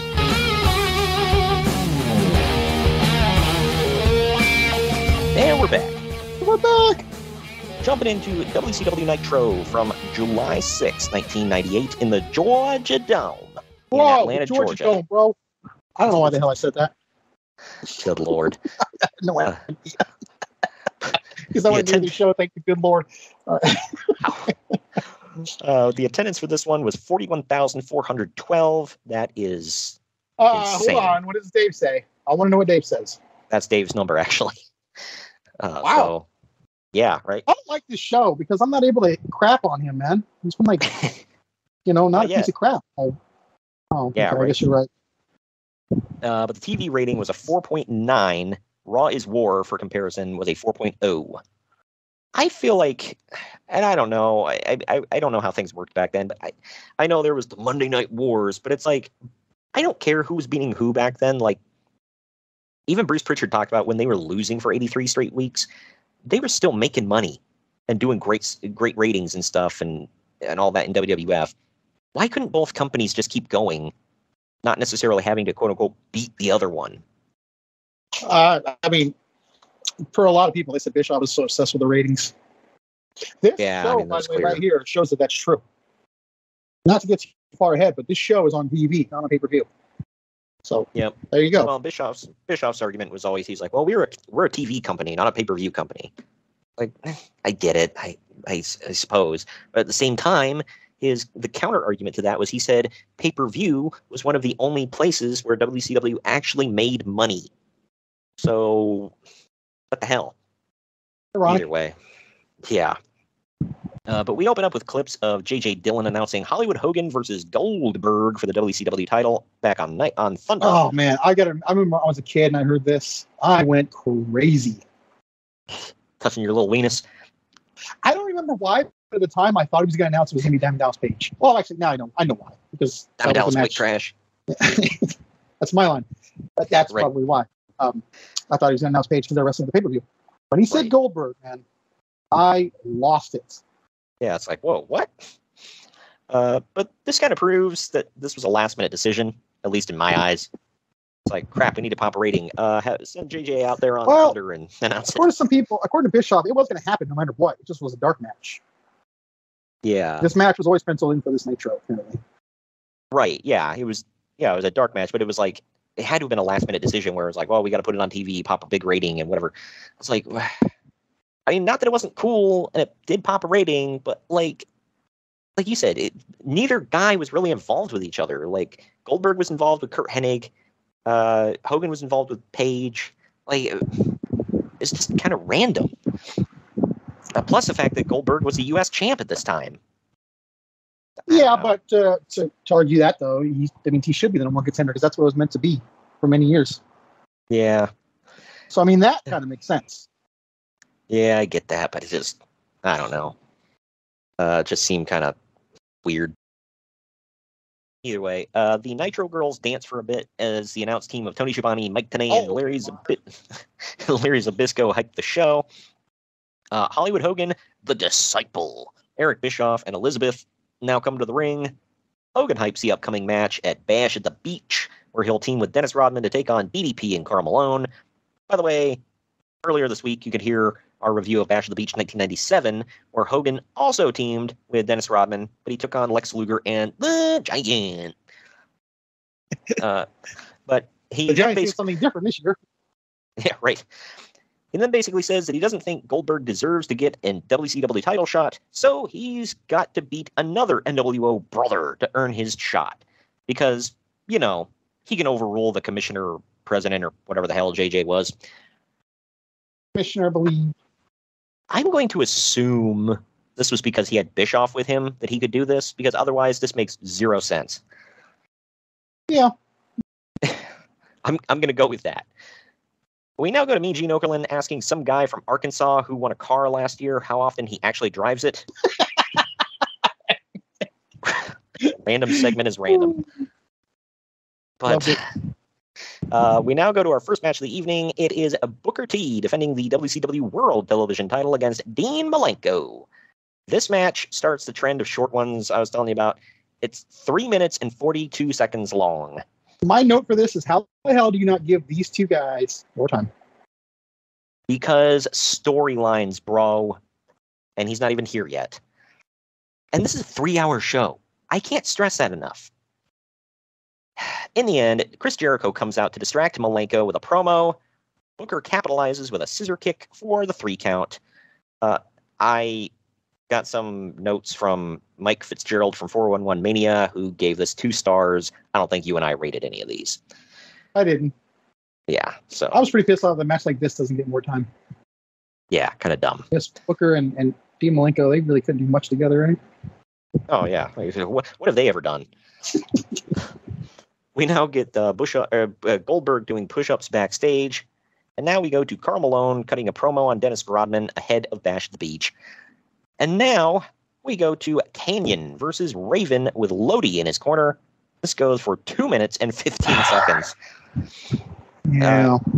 Canyon comes out carrying his Mortis mask because we all want a painful reminder of that damn gimmick. Well, hold on. To be fair, this is him like shedding that gimmick. They say it on commentary. I know. It's just funny. I mean, like, the way he said it, though, I mean, how I would hear it, it's like he's reminding us, hey, I was Mortis, but he's like saying, basically, I was him. Screw this crap. That's how I think. Should have wiped his ass with the Oh, mask. yeah, there's that. Should have grabbed the mic and been like, this gimmick can kiss my ass, and threw it. Pull the Shane Douglas. I don't want to know why you did the list. Move on. Wait, because he had a lisp. Come on, that was his hook. Anyway, Canyon jumps Raven and Lodi in the aisle before the match. He gives Raven a flapjack onto a chair at one point. Lodi helps Raven out of the ring by crotching Canyon on the top rope, which leads to Raven superplexing Canyon onto the chair. Perry Saturn now runs in and attacks Raven, leading to a disqualification. Because, chairs and whatever, that's fine. But somebody getting involved, hot damn, that's a DQ. Yeah. But after the match, Saturn takes... They don't get anything. Whatever. After the match, Saturn takes 10 damn minutes to pull out a table and set it up. He lays Raven on it, and then he dives out on top of him with a front flip plancha, but it's a WCW table, so it no-sells like an effing boss, and it doesn't break. Oh, man, that was brutal. Canyon then joins in, hits a flatliner on Saturn, and then leaves. What the F ever, man. I don't know what the hell is going on here. You say that like you're supposed to know. This is WCW, dude. Yeah, it was chaos for chaos's sake, I guess. But we now see Buff Bagwell in a neck brace being loaded out of a car and into a wheelchair. His mom, Judy Bagwell, who is the real star of the show, is there with him, and they walk into the arena. Rest in peace, by the way. Yeah, I know. I remembered while writing these notes, I was like, oh, crap, I forgot she just passed away not too long ago. Sad. Yeah, well, hey, at least she got to be the WCW Tag Team Champion once. Nobody can take that away from her, man. I don't know if you're joking, but it's true. It is. Like David Arquette always says, he's like, former WCW Champion, nobody can ever take that away from me. It's like, hot damn, he's got a point.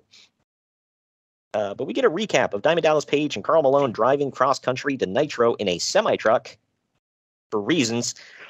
The NWO was waiting in the parking lot, waiting to attack them. However, the semi-truck comes barreling into the parking lot, and they all run for their lives. They then come to the ring. Malone and Page, that is. Pronouns, pal. Pronouns, pal. And Malone body-slammed Hollywood Hogan for a huge pop. The NWO was nowhere to be seen after that, by the way. They just ran away and pissed their pants, I guess, and had to go change. I don't know. They just gave up. Wouldn't you? I guess. I don't... Oh, no, it's DDP and the mailman. Kind of thing. I gave up a long time ago, but move on. Wow. Mean Gene Okerlund then interviews DDP and Karl Malone in the ring on the current Nitro. DDP says that this will be the worst week of Hollywood Hogan's life. They both put over their match coming up in 6 days and get a huge crowd reaction. You'd think they were in Utah for the reaction that Malone got. It's weird to think that the Utah Jazz, were a good team. It's like... No, they were a great team. Well, okay, yeah. But it's like, it's effing Utah. There's nothing there other than Mormons. Except for Mormons in basketball. Yeah, that's it. Do Mormons like basketball? I don't know. Hey, any listeners in Utah, if you're a Mormon, let me know. Do you like basketball? Hit us up. Inquiring minds want to know. Anyway, we know I was asked in Utah just 24 hours ago before taping this. Oh, man. But we now go from basketball to football because we get a video of Steve Mongo McMichael. Oh, man, dude. Go ahead. Sorry. Go ahead. Where he asks Arn Anderson to reform the Horsemen, saying, "You got to let these horses ride." The funny thing is, most of this promo consists of Mongo talking about his time with the Chicago Bears, putting over the monsters of the Midway, and Mike Ditka even joins in to talk about the Bears. This was only vaguely a wrestling promo. Yeah, man. What the F? My only note for this thing is, dude, Mongo is going to... I don't word this right.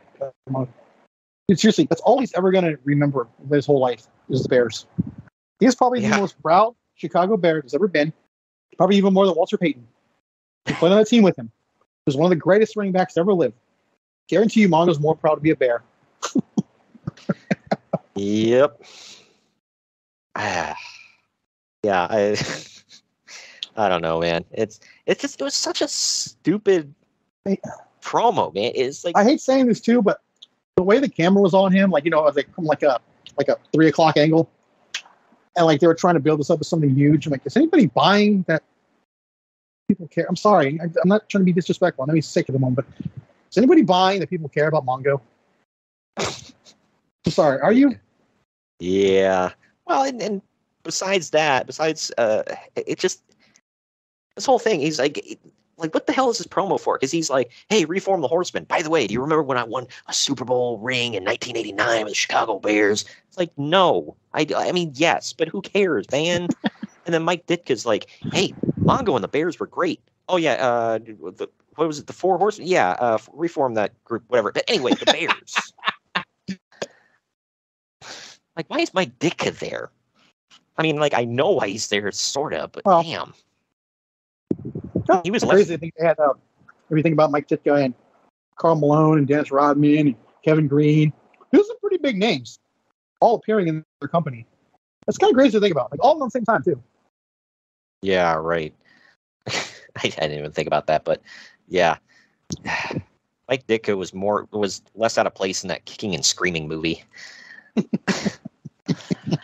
Speaking of out of place, up next we've got Scott Putski versus Scotty Riggs, and this one gets 4 minutes and 13 seconds. 4 minutes too long. You could have heard a mouse pissing on cotton through this one. No one gave a damn. These two were sent out there to die. And you had 40,000 people in this crowd, by the way. So Scott Putski is the son of Polish power Ivan Putski, who was over. Scott was not over. Scotty Riggs wore an eye patch and was a part of Raven's flock, therefore also not over. I thought Putski was Johnny Swinger at first until I saw Swingers on the show later in the night. So it took me a while to figure this one out. Putski eventually wins with a sit-out spine buster. God. Moving on here. Goldberg is shown destroying a locker backstage like a well-adjusted person does. A car pulls up outside the arena, and a newly returning Scott Hall steps out, joined by a group of his NWO stablemates cheering him on. Hall looks into the camera and says, "Hey, Goldberg, time to go to school." Unfortunately, it's funny though. It's time to go to school, you punk. Right. Unfortunately, I don't think anybody's ever going to call that man a punk to his face, even Scott Hall. I could be wrong. But. Right. Well, unfortunately, the class he was going to be teaching at that school was how to have a horrible wrestling match 101. Spoiler.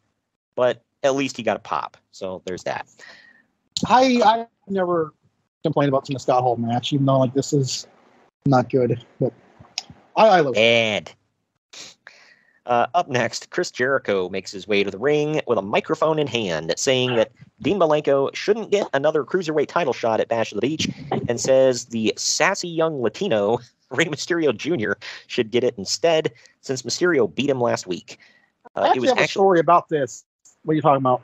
To add at the end of this. So. Okay. Well, it was actually a little person dressed like Rey Mysterio. So there's that. JoJo Dillon then comes out and chastises Jericho for his behavior, saying that he will face Malenko at Bash of the Beach. Dean Malenko now comes out, and Dillon reminds the men that if either of them attacks each other, then they're out of the match at Bash of the Beach. This leads to Jericho goading Malenko, saying, "Your mother wears army boots." I don't get it. I don't know why that would bite me so damn hard. Yeah, I don't get that one. He then says, "You're nothing but a talentless jobber." Little inside baseball, but okay. He then hits him with, "Your dad's probably real proud of you, and he'd probably love to shake your hand, if only he were alive to do so." That one was a little below the belt, but that wasn't even the worst of it. He followed by pointing out how both of their dads were professional athletes. They were on the road, away from home all the time, and he said, "Your mom probably craved companionship. With all that, you ever wonder why you and your brother look nothing at all alike?" And this set Malenko off. Finally, and he jumps Jericho. He starts firing off shots on Jericho as we go to a commercial break. So what's the story you had? So they're sitting there talking about Mysterio, right? They're showing the little person as Mysterio. They mention him and all that. Yeah. Well, at the pay-per-view, it's in San Diego, so you can see where I'm going with this. He's going to return as like a huge surprise. But isn't the surprise kind of ruined because they've mentioned him now a couple of times, even like parodied him? How is that like a surprise all of a sudden? I feel like they ruined that. Yeah, I can see that. I don't know. I love how he calls him the sassy young Latino. Excuse me, sassy. It was actually young. Yeah, right. We then come back, and Malenko is being dragged away by security. And then we go into this match. And, of course, this match of Chris Jericho defending the Cruiserweight title against Ultimo Guerrero, this only deserves 2 minutes and 14 seconds, right? Like, I mean, I was satisfied with less than 3 minutes of this. But in the end, Chris Jericho looks to have things in control when Dean Malenko runs back out and beats him up some more. This leads to the disqualification and the win for Lionheart. Who did you say he was wrestling? Ultimo Guerrero. Or Who the Dragon. hell? God. Yeah. Ultimo, See, you Ultimo did Dragon. say Ultimate Guerrero the first time too. Like, what the hell? There is an Ultimo Guerrero. This is not him. Ultimo Dragon. My bad. I can't read my own damn writing. So yeah, he took on Ultimo Dragon. My bad. My bad. Like But either way. What's his name? Brodus Clay. Right. You mean the man with the best-selling bendy? God, yeah. Right? That's crazy to me. I have a Mattel figure of him. I never got one. I will have a video of him now. I have a basic, and it was the one before he became the Funkasaurus. Oh, so the crap one. I actually liked that one. I don't like I did not want the Funkasaurus figure. I don't know. I hated that freaking gimmick, but either way. But after the match, Dean Malenko pulls some of Chris Jericho's hair out before being arrested and dragged away. So I guess he's out of the match at Bash the Beach. I thought it was great. It was good. It just, if you're going to advertise Chris Jericho versus Ultimo Dragon, I kind of want that match. I don't know. Yeah, but to be fair, we've probably seen it 100 times. That is at that point true. Right. But here's where we finally get Johnny Swinger, the man of the hour, the man with the power. It's Johnny Swinger. My first note is, dude, he is still going to this day. I know. Like, who would have thought in 1998 we're going to see this guy around in 24 years? Like, God, why? Dude, he's been in WCW, ECW, WWE, TNA. If you want to count Impact Wrestling, he had a stint in Ring of Honor. I don't know if he's ever been in New Japan, but he's one AEW away from hitting them all. He's, I don't know. He must be a hell of a nice guy. Because why the hell does he keep getting work? He's not like bad or anything, but like he might be one of those guys that's a good hand to have around, not just wrestling. Also, I should clarify. I don't know if anyone. I don't really watch Impact either, but I keep up with it. I follow it semi. He doesn't really wrestle on there. He does the things in the back with Swinger's Palace. It's like a little casino thing. So it's not like he's wrestling all the time. He was there for a while, but yeah. If he was, to your point, I don't know when the last time was he wrestled, but I know he was wrestling. There for a while, I thought he was Disco Inferno because I'd only seen like certain angles, and I was like, wait, is Glenn Birdie back in it? I was like, oh wait, no, he's got long hair. Never mind. He wishes he was Disco. Right. Yeah, because then he'd have a successful podcast with Conan. So the most odd duo in the history of duos. Right. Anyway, but this one is Johnny Swinger taking on Chavo Guerrero Jr. in just under 2 effing minutes. Because why not? We get a Wildcat match, by the way. We get a Wildcat Willie sighting during Swinger's entrance. Didn't know he was still a thing. No. To correct you, hold on. He has just become a thing, like recently. Really? Yeah, they only brought him in with the Nitro girls, I believe. Wow, I didn't know I guess I don't know the timeline of Wildcat Willie. For those that don't know what the hell Wildcat Willie is, he's like a mascot. He's a Wildcat, and if you think about the initials, Wildcat Willie, WCW. Yeah. He's not from Kentucky either, so I don't get it. Yeah, right. But Chavo comes out wearing a hard hat, covering up a bald spot after Eddie Guerrero cut a chunk of his hair the week before. God, Mother Nature did it, but Eddie just accentuated it. But yeah. yeah, you ain't kidding. Well, that's what Bosley's was for, man. And then apparently that wore off because he just said F it and just shaved it all recently. You have no idea how much I respect him for that. Yeah, right. Hey, he tried really hard, and then he was like, he looked at his dad and was like, I know where I'm going. If anybody hasn't seen Chavo Classic, yeah, go check it out. But anyway, Chavo wins with a tornado DDT. This was a nothing burger. But after the match, the part coming up is what this is about. Yeah. Well, after the match, Chavo grabs scissors and cuts off Swinger's split ends. That'll teach him. I'm going to assume Swagger told him, Swagger. Swinger. He had some swagger. Yeah, right. I'm going to assume Swinger told him, dude, don't cut my effing hair. And he's like, well, what if I just take a little bit off the ends? He's like, okay, I can work with that. That's some nice hair, man. Did you notice that he took like a couple of centimeters off the tips? Like, that's probably whatever. Too much. Right. But then he says that it's all for Eddie, and he challenges him to a hair versus hair match at Bash at the Beach. Call me. I don't know why that thing laughs so hard. Yeah, it's call me. This whole thing was so stupid. I did like his T-shirt though that said Eddie Guerrero is my favorite wrestler. On the back, it said "Cheat to win." Yeah, right. But we're now showing clips of Goldberg's undefeated streak all night, so we get another one here. It's that time that Goldberg defeated Glacier to allegedly go 25-0. And now we get Disco Inferno and Alex Wright with Tokyo Magnum reluctantly in their corner to take on the public enemy of Rocco Rock and Johnny Grunge. And you say reluctantly, by the way, reluctantly on their part, because Tokyo Magnum wanted to be there. Right. Just got to point that out. Oddly enough, this is the longest match of the night, clocking in at 5 minutes and 1 second. So take that for what you will. Disco and Alex make it well known that Tokyo Magnum isn't exactly with them, and he's just following them around, as you had mentioned. Grunge sets Wright up on some tables at ringside, but Magnum pulls him off and saves him. And then Wright and Disco just leave, allowing the public enemy to stack up 2 tables, put Magnum on them, and then they jump on him and break through the tables. It's nice to see that the WCWs know who their daddies are, and they'll break for the public enemy. But Disco and Alex then eventually come back, take out the public enemy with trash can lids, and then just leave. Did this even have a finish? Not to my knowledge. It might still be going to this day.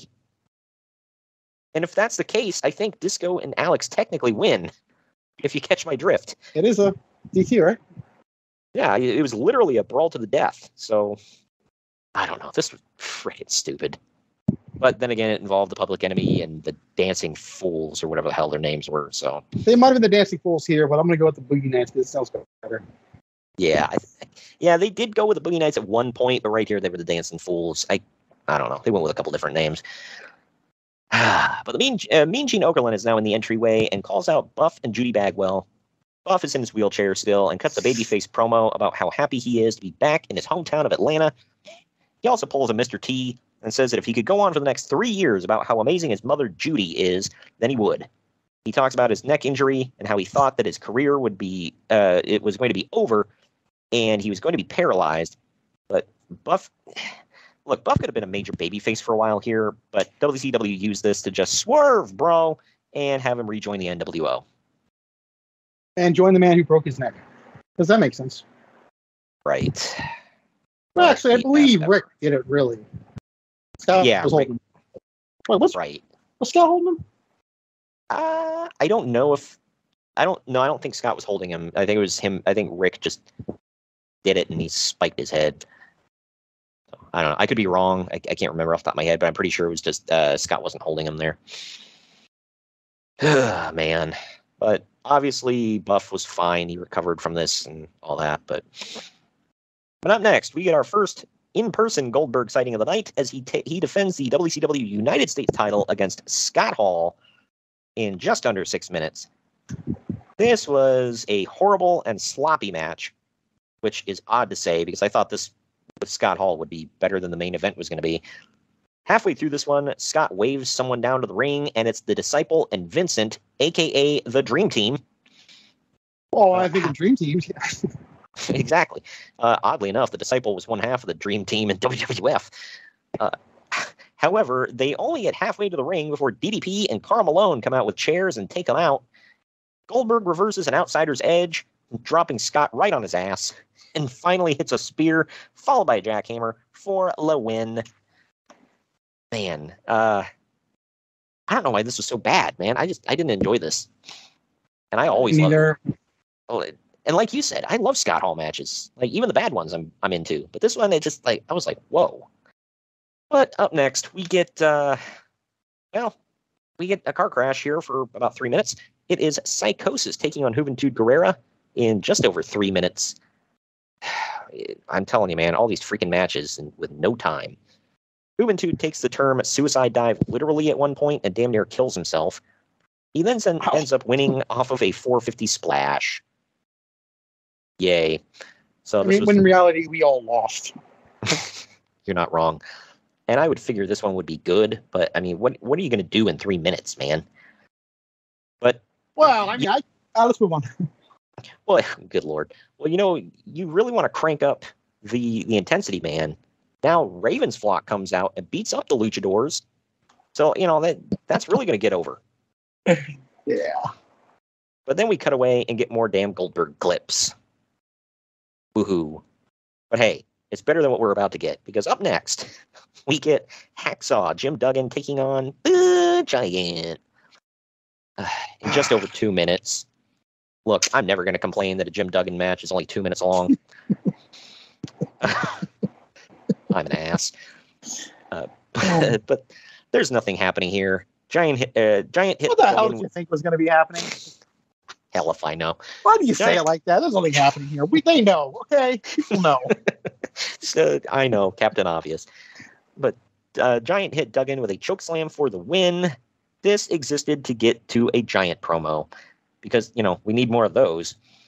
After the match, Giant gets on the mic and calls out Kevin Green for reasons. I guess originally the Giant was supposed to be teaming with Kurt Hennig against Goldberg and Kevin Green at Bash of the Beach, but they ended up splitting the tag bout into 2 singles matches instead. Again, I find it funny, by the way, that Kevin Green looks like Hacksaw Jim Duggan running out here to save himself. Right. Oh, man. And Kevin Green obliges. He comes out, he spits on the Giant, and then clotheslines him over the top rope like he's some kind of jabroni. The Giant then just walks off with no revenge taken. I guess discretion is a better part of valor? I don't know. Dumb. You know what I'm saying. Then up next, we get another squash match. It is the aforementioned Rhino, Jim the Anvil Neidhart, taking on Diamond Dallas Page with Karl Malone in his corner. Seeing Jim Neidhart in 1998 WCW is like seeing an owl in the daytime. Is just out of place. What the hell are you doing here? Right. He is in decent shape, however. But this was a squash match where DDP finishes the Anvil off with a diamond cutter. We now get clips of Goldberg beating Conan at the Great American Bash to allegedly go 100-0. I love this number. But up next is possibly the funniest match of the night. It is Sting and Lex Luger with Kevin Nash and Conan in their corner, taking on Kidman and Sick Boy with the rest of Raven's Flock in their corner. And this goes 28 seconds long. Yep. Sting and Kevin Nash were the tag team champions. But for some reason, Nash is not Sting's partner in this match. Okay. I don't get it either. I was wondering, even when I was a kid, why didn't he give it to Luger? That's his best friend. Yeah, right. I guess, hey, Nash is calling in a designated hitter for this one. So, anyway, Sting quickly locks Kidman in the Scorpion Deathlock, while Luger locks Sick Boy in the Torture Rack for a complete and utter burial. I wonder if the Flock at least got to choose what kind of Vaseline they got to use for this public screwing. No, maybe? I don't know. Anyway, that does it for that. So we are finally, once and for all, on to the main event, which means we're going to take our next break. When we come back, it's main event time for the WCW title right after this. Follow the Main Event Marks at facebook.com/Main Event Marks Pod, on Twitter at Main Event _Marks, and on Instagram at Main Event _Marks and at Main Event Collector. What's up, everybody?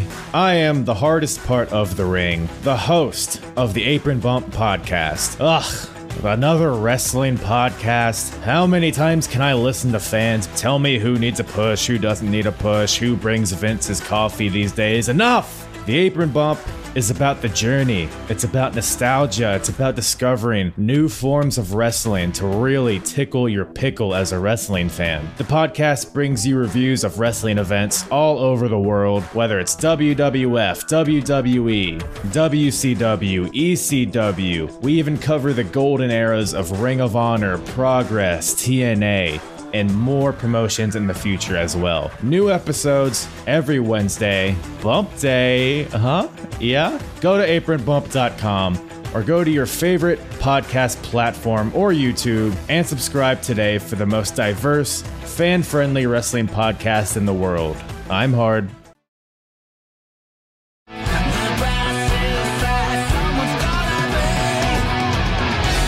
Marks are available wherever you get podcasts and on YouTube. Find all of our links on our link tree at linktr.ee/main event marks. And we're back. It's Hollywood Hogan defending the WCW World Heavyweight title against Goldberg in the longest match of the night. It went for 8 minutes and 11 seconds. Goldberg's entrance took about 3 years. And I know why. He's in his hometown. He's the main event. Everybody paid to see him, so I'm not complaining. I get it. But his theme cycled through at least 3 times. When Hollywood it is a very short theme, though, to be fair. That's true. But when Hollywood Hogan comes out on the ramp, he looks at the camera, and we pointed this out a few weeks ago when we talked about Turner banning certain they were cracking down on swears. Hogan looks at the camera and he says, "I'm gonna kick Goldberg's butt." Hell obvious. Yeah, he was gonna say ass. To me, I was he had to sit and think about what part of his body he was gonna kick. And he's and then he just settled on butt. Hogan uses his weight belt to whip Goldberg. He hits Goldberg with a low blow. He uses a steel chair. 100% of this is in front of the referee, by the way, and doesn't draw a damn disqualification. Well, they say the referee's being lenient with the rules, to be fair. So. Hella lenient. WCW was the whose line is it anyway of wrestling, where the rules don't matter and the points don't count. But Hogan then ends up hitting not 1, not 2, but 3 leg drops on Goldberg, and Goldberg completely no-sells them. I get it, why, but I personally hated it. I don't know. He acted like he wasn't even slightly fazed by Hogan's biggest move hit 3 times in a row. I don't know, but like I said, I know he's supposed to be the big scary monster, but whatever. Curt Hennig now comes to the ring, followed by DDP and Karl Malone, because of course, Malone hits Hennig with a diamond cutter, and the crowd freaking comes unglued for that. Goldberg then hits a spear on Hogan. It was a pretty perfect diamond cutter, by the way. Oh, yeah. Goldberg hits a spear on Hogan while the crowd is, for some reason, littering the ring with garbage. Goldberg finally hits the jackhammer for the world title win while the toilet paper comes raining in. That one confused the hell out of me, man. I think it was just when the Lakers won the title in Los Angeles, they light cars on fire and stuff. That's my only thought. You and I had a discussion about this at an earlier time, and our theory back then, or your theory back then, was because you had watched this live, I did not, and you said you were convinced they were going to screw Goldberg, and and you said you figured that the crowd was probably of the same mindset, so they probably brought crap to throw, thinking this is it, they're going to screw him. Okay, that sounds about right. Yeah, so I mean, that might be it, or it might be, like you said, basically throwing crap in celebration. Or maybe they just wanted to congratulate Goldberg and they're like, have some free toilet paper. I don't know. Or here, have a beer. Anyway, the crowd loses their damn minds, and Goldberg justifiably gets 5 minutes to celebrate. And all the piped in Goldberg chants that they're not chanting when you pan the camera over the crowd, seeing their mouths moving, but they're all in, right? Yeah, including the security guards joining in with them. Right. I will say, a lot of security guards were cheering too. They weren't even looking at the damn crowd like they're supposed to. They were too busy watching Goldberg celebrate. Yeah, right.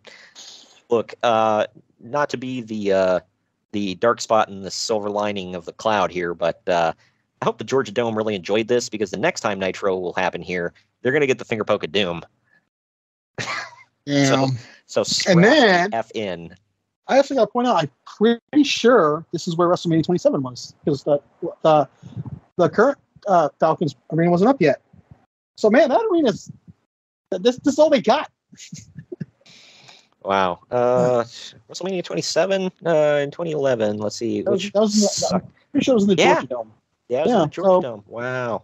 So they've got nothing but crap after this. Jam-packed. That is correct. They jam-packed 71,000 in there for that one. Damn. Yeah, that show sucked. Well, Uncle Dave wrote about this, quote, less than 10 months after making his professional wrestling debut, Bill Goldberg won the WCW title from Hulk Hogan in front of the largest crowd in WCW history and the fourth largest crowd for pro wrestling ever in the United States. It's been debated whether putting the title on Goldberg was a premature, panicked reaction to Raw kicking their ass in the ratings last week, and that will probably be debated until the end of time. Well, 24 years later, and we're still debating it, so there's that. I'm not debating if it was because Raw last week kicked their ass. I mean, at all. Well, maybe not that part of it, but yeah. I'm pretty sure that this Nitro won that Monday. It did. This is the last one that it won. And I don't know if I ever told this story, by the way, but this is the first Nitro they ever had. We're over here on the West Coast. It wasn't on at 5 p.m. So I actually had to watch it over Raw. Believe it or not. Because I wanted to see Goldberg hopefully win the title. But normally I was able to watch Nitro from 5 to 8, and then at 8, Raw would come on. Or I think it was 9, actually. Because for some reason it would air over here live. And then they just stopped. Wow. That's nuts. Well, he continued by saying, but what can't be denied is what the win garnered, that the win garnered one of the biggest crowd pops in the history of the business, end quote. He followed this up by saying, quote, the original plan was for it to be a dark match, like you had mentioned earlier, but they changed last week, and Hogan reportedly had no problem putting Goldberg over clean, but in return, he was promised to be the person to end Goldberg's streak when the time is right. But that probably won't happen for a while. WCW smartly realizes that Goldberg has potential to be the top star in the business, and they don't want to screw things up like they did after the big Sting title win, end quote. And the contract he would get after this shows that. Yeah. Yeah, they... I think it would have been... I mean, don't get me wrong. I think Nash was the wrong person to do it, too. But I think it would have been really dumb to have Hogan end his streak. Because it's like, of course it's effing Hogan. It would have been a huge eye roll. Again, I don't think they didn't have anyone built up that would be like, oh man, this is the one who's going to do it. You know, that's my thing with. Who's it going to be? That's one of my questions and it's not like WWE has nobody. They do have people, but my question is, it's like, man, they built up Roman Reigns so much. It's like, who can realistically? It's like, oh yeah, they're going to beat him. Because it's like, well, my thought was Cody Rhodes, but I'm going with Brock beating him at SummerSlam. Yeah, that's the one. It's like, I don't know. I don't think Brock needs it. He's so big already. It's like, I hope Cody does come back and do it, because that could last. I really believe no matter what, Drew McIntyre will have that title at Clash of the Castle. I really believe that. So it does not matter. A lot of people are saying they're like, who the hell is going to beat Roman and finally end his undefeated streak, whatever. And I've seen a lot of people say, oh, it's going to be Drew at Clash of the Castle, and it's like, could be. I'm a huge Drew I'm not going to complain about that. Yeah, I mean, I'm a big Drew mark, so I'd be fine with it. As of reporting, by the way, we still don't know if it's him or Sheamus, so I mean, it's going to be Drew probably, but technically we don't know yet. Yeah. But anyway, that does it for the show. We're going to take our last break. When we come back, we're going to go over the final ratings and tell you what's coming up next week to close out the month of the podcast right after this. Follow the Main Event Marks at Facebook.com/Main Event Marks Pod, on Twitter at Main Event _Marks, and on Instagram at Main Event _Marks and at Main Event Collector. Good morning, good afternoon, good evening, and good night. My name is Thomas, and what's your name? I'm Alan. Oh, yeah. We're brothers. That's right. Yeah. Same mother and father. Your room was... Oh, we shared the room. Shared a room? We shared the room. Thought I knew your face. Yeah, we go way back, mate. Yeah. We should do a podcast then. We have. We do a podcast? We do a podcast. What's it called? The Broadcast. Yeah, that was planned. Yeah, well. What do we do? Well, we cover all different things in the world of pop culture. We're talking about comic books, we're talking about professional wrestling, and we're talking about movies. Go back and watch classic retro wrestling events, the likes of WWE, WCW, and if you do like that, you can check us out on Apple iTunes, also on Podbean, Anchor, and on Podknife. Also check us out on Twitter at The Broadcast. That's BROKAS. Nearly stuffed up the ending. Hey, it's all right. Good on you. Yeah. Instagram also at The Broadcast Podcast. Remember, we don't spell it with a C. We spell it with a K. Sorry, mate. Take it easy.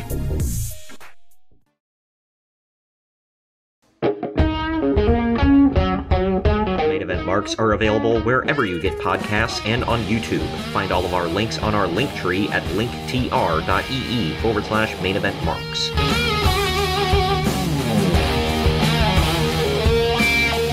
And we're back.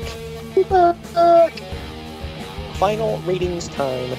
Internet Movie Database gave this episode of Nitro 8 out of 10. CageMatch.net gave it 6.38 out of 10.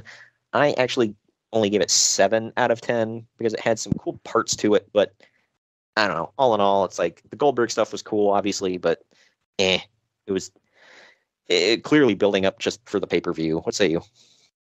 I had a hard time reading this because there was no good matches on here except for the end. Right. So I was like, what does this mean in the grand scheme of things? And for that, I think it's an A+. Because this is like, it started making WCW relevant again. Yeah, of for course, a minute. we know it wouldn't last. It's also worth noting that Goldberg doesn't do a true pay-per-view main event until Halloween Havoc after this, which tells me that title wasn't a top priority for them. Well, that's more evidence to say this was rushed. Like, we don't. It's not going to headline Road Wild because Jay Leno had to. It's not going to headline Fall Brawl because apparently he doesn't want to wrestle Jericho, who the fake Goldberg wrestles Jericho at that event. So he had to wait for DDP. Yeah, and then their match ends up getting cut off. Isn't that the one that gets cut off? Yep. Good Lord. Yeah, so there's that.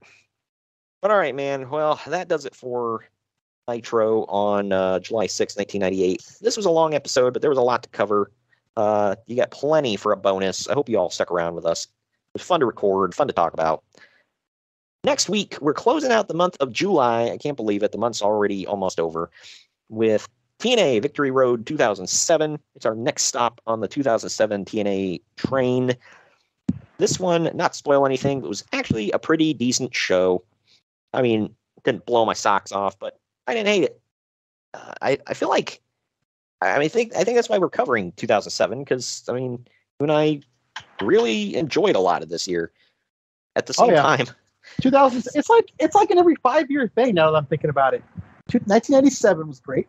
2002 was great. 2007 was great. I didn't realize 2012 was pretty good. Oh. Yep. So, we're going to cover that. The main event of that one is Kurt Angle and Samoa Joe are defending the X Division and World titles against Team 3D's tag titles. So whoever gets the pinfall gets the belts, or gets the belt of the person they pinned. So yeah, it's weird. You didn't right the first time because of Joe and Angle when they win the belts. Yeah, so you didn't misspeak. Yeah, well, whoever if one of them wins, they get both tag titles, but the team doesn't get the tag people title. know how this ends. Like, there's no way Bully Ray or D-Bomb was going to win the TNA title. You know how this goes. So there you go. I helped you. Yeah, basically. But yeah, so there's that. We get some Ultimate X action on this show, and this one is badass, if I remember correctly. It was not bad, and some hilarity, some more freaking hilarity in the saga of VKM versus Christy Hemme. I like that it's been a running thing on our show. It's been literally going all year, and I'm beyond burnt out. I'm like, why? It sucks. It was him. It sucks. I know. And we also get Sting and Abyss teaming up for the first time. Off the top of my head, I forget who they took on. I watched the show like last week, so I'm blanking right now. But AJ and Tomko. That was it. AJ Styles and Tomko. So the phenomenal one and the misspoke. Got it. Wow. Yeah. So that's TNA Victory Road 2007 coming up next week, and not going to go through the whole thing yet, but next month is SummerSlam month, so we got a lot coming. We've got a great lineup next month, if I do say so myself. 3 SummerSlams coming at you. Let's just say, like, if you heard, may or may not be an 8+ show coming in. Let's just. Yeah, well, as all of you could, heard us talk about every 5 years, SummerSlams that we picked kind of follow that trend, so we'll be covering them. But we've also got our next stop on the TNA 2007 train with Hard Justice. We've got a couple of WCW shows from the late 90s. It's gonna be good. So we'll talk to you more about that next week. Thank you for joining me today, Greg. Mm-hmm. And we'll see you next week for Victory Road 2007.